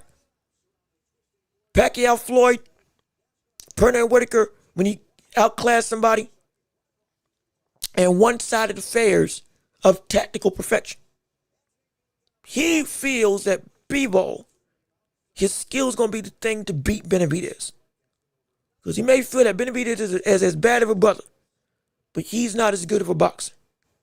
I guarantee, if you ask him that, I guarantee you that's his number one claim. And I'm telling you right now as we end this show, the gap between technical ability of Benavidez and Bivol is not as far as you may think. We know who's a better fighter in terms of just war, going to war. Benavidez. We assume that we're going to see Bivol be too good of a boxer, a technician, a IQ type of fighter, a slickster, a mover. All the technical aspects of the sport, we assume Bivol's going to be too much for Benavidez to handle if he can win. But I'm telling you now, today, Benavidez is not as far off when it comes to ability in boxing as we have with Bivol.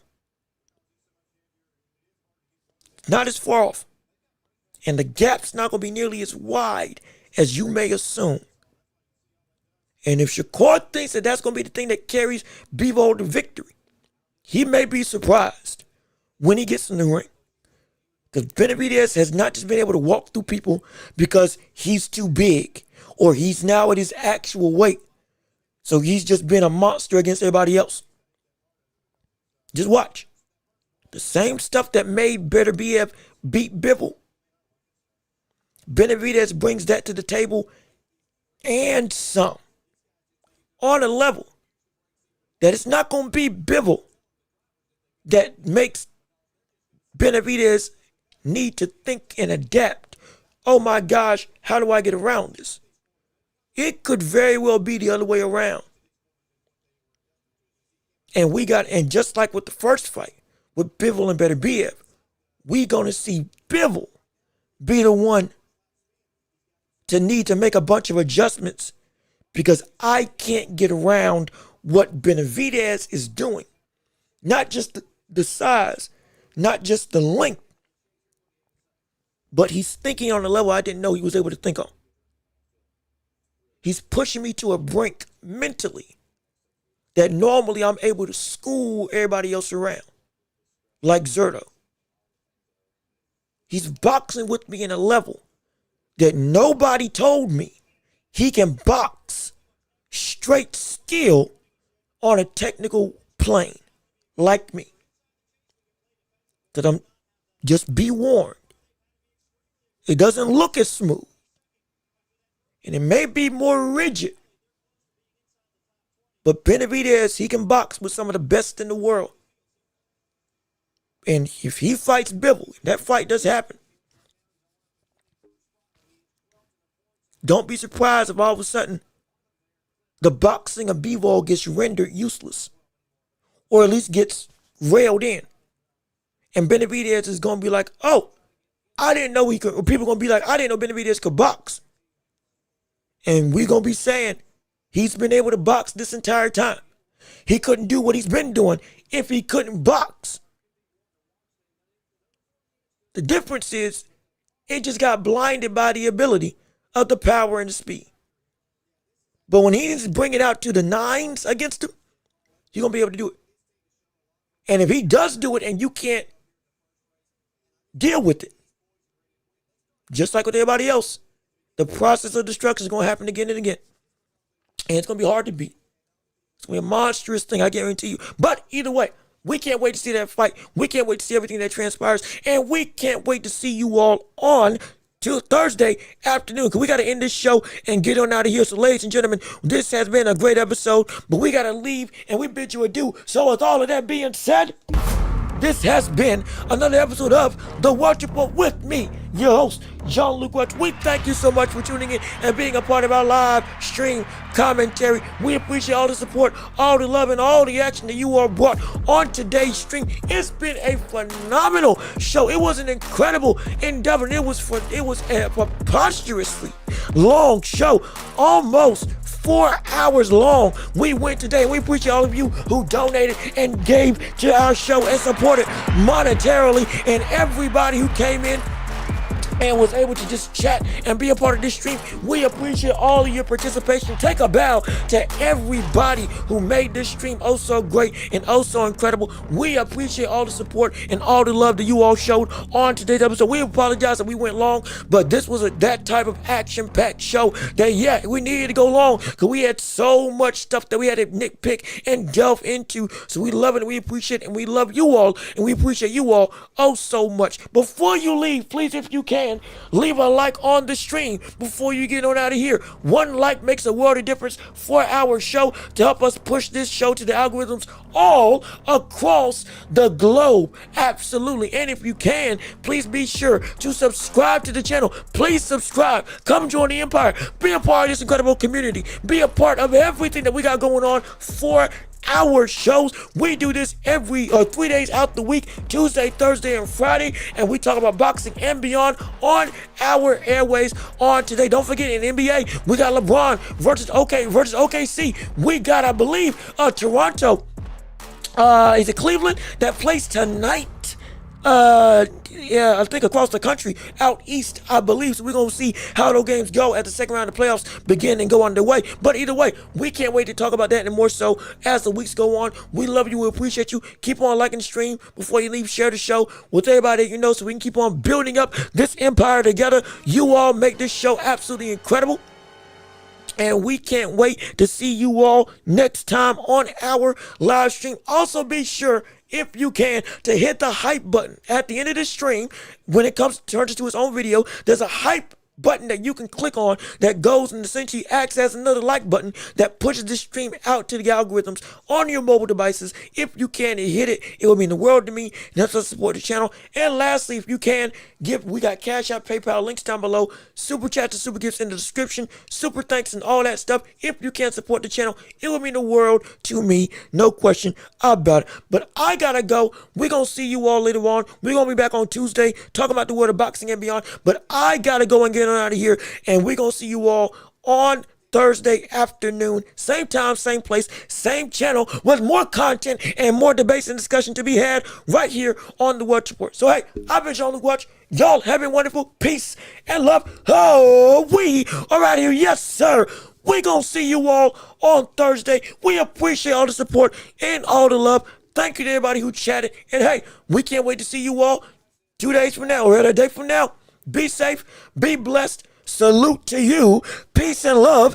And we out of here. Yes, sir. We're going to see you all on Thursday. Also, top 5 chatters for the show. Number 1 was Matt Borgeson. Actually, no, that ain't it. Hold on. Where's the most active? There we go. Number 1. That's the thing. Biggest givers were Matt Borgeson and Edwin Martinez. Shout out to you all. And the most active chatters for this stream. Number 1 was Peel Out. Number 2 was Burr. I need a Burr. Number 3 most active chatter was Chone 9809. Number 4 most active chatter on our stream, as you can see coming across the ticker, was Amin Rhoda. And number 5 pound for pound most active chatter on our stream today was indeed Gail Anderson. Well, congratulations to you all in your top 5. And I believe all around pound for pound number 1 most active collectively with monetary and chat value, I believe was Matt Borgeson as your top chatter out right on today's episode. As we can see with number 1. Yep. No, I'm sorry. It was Edwin. What? Matt, you got beat. All around pound for pound number 1. Well, let's see if you can take on the let's see if you can get your spot back in all around pound for pound standings. As you can see, the most active chatter for today, all around, monetarily and chat wise, was Edwin. My apologies. Excuse me. Big dog on campus. Can you retain your spot in the pound ranks for the chats next time out? We'll find out. But we're going to get out of here. Salute to you. Peace and love. And we can't wait to see you all on Tuesday. Enjoy the rest of your afternoon. And we can't wait to see you all next time. Be safe. Be blessed. And we out of here.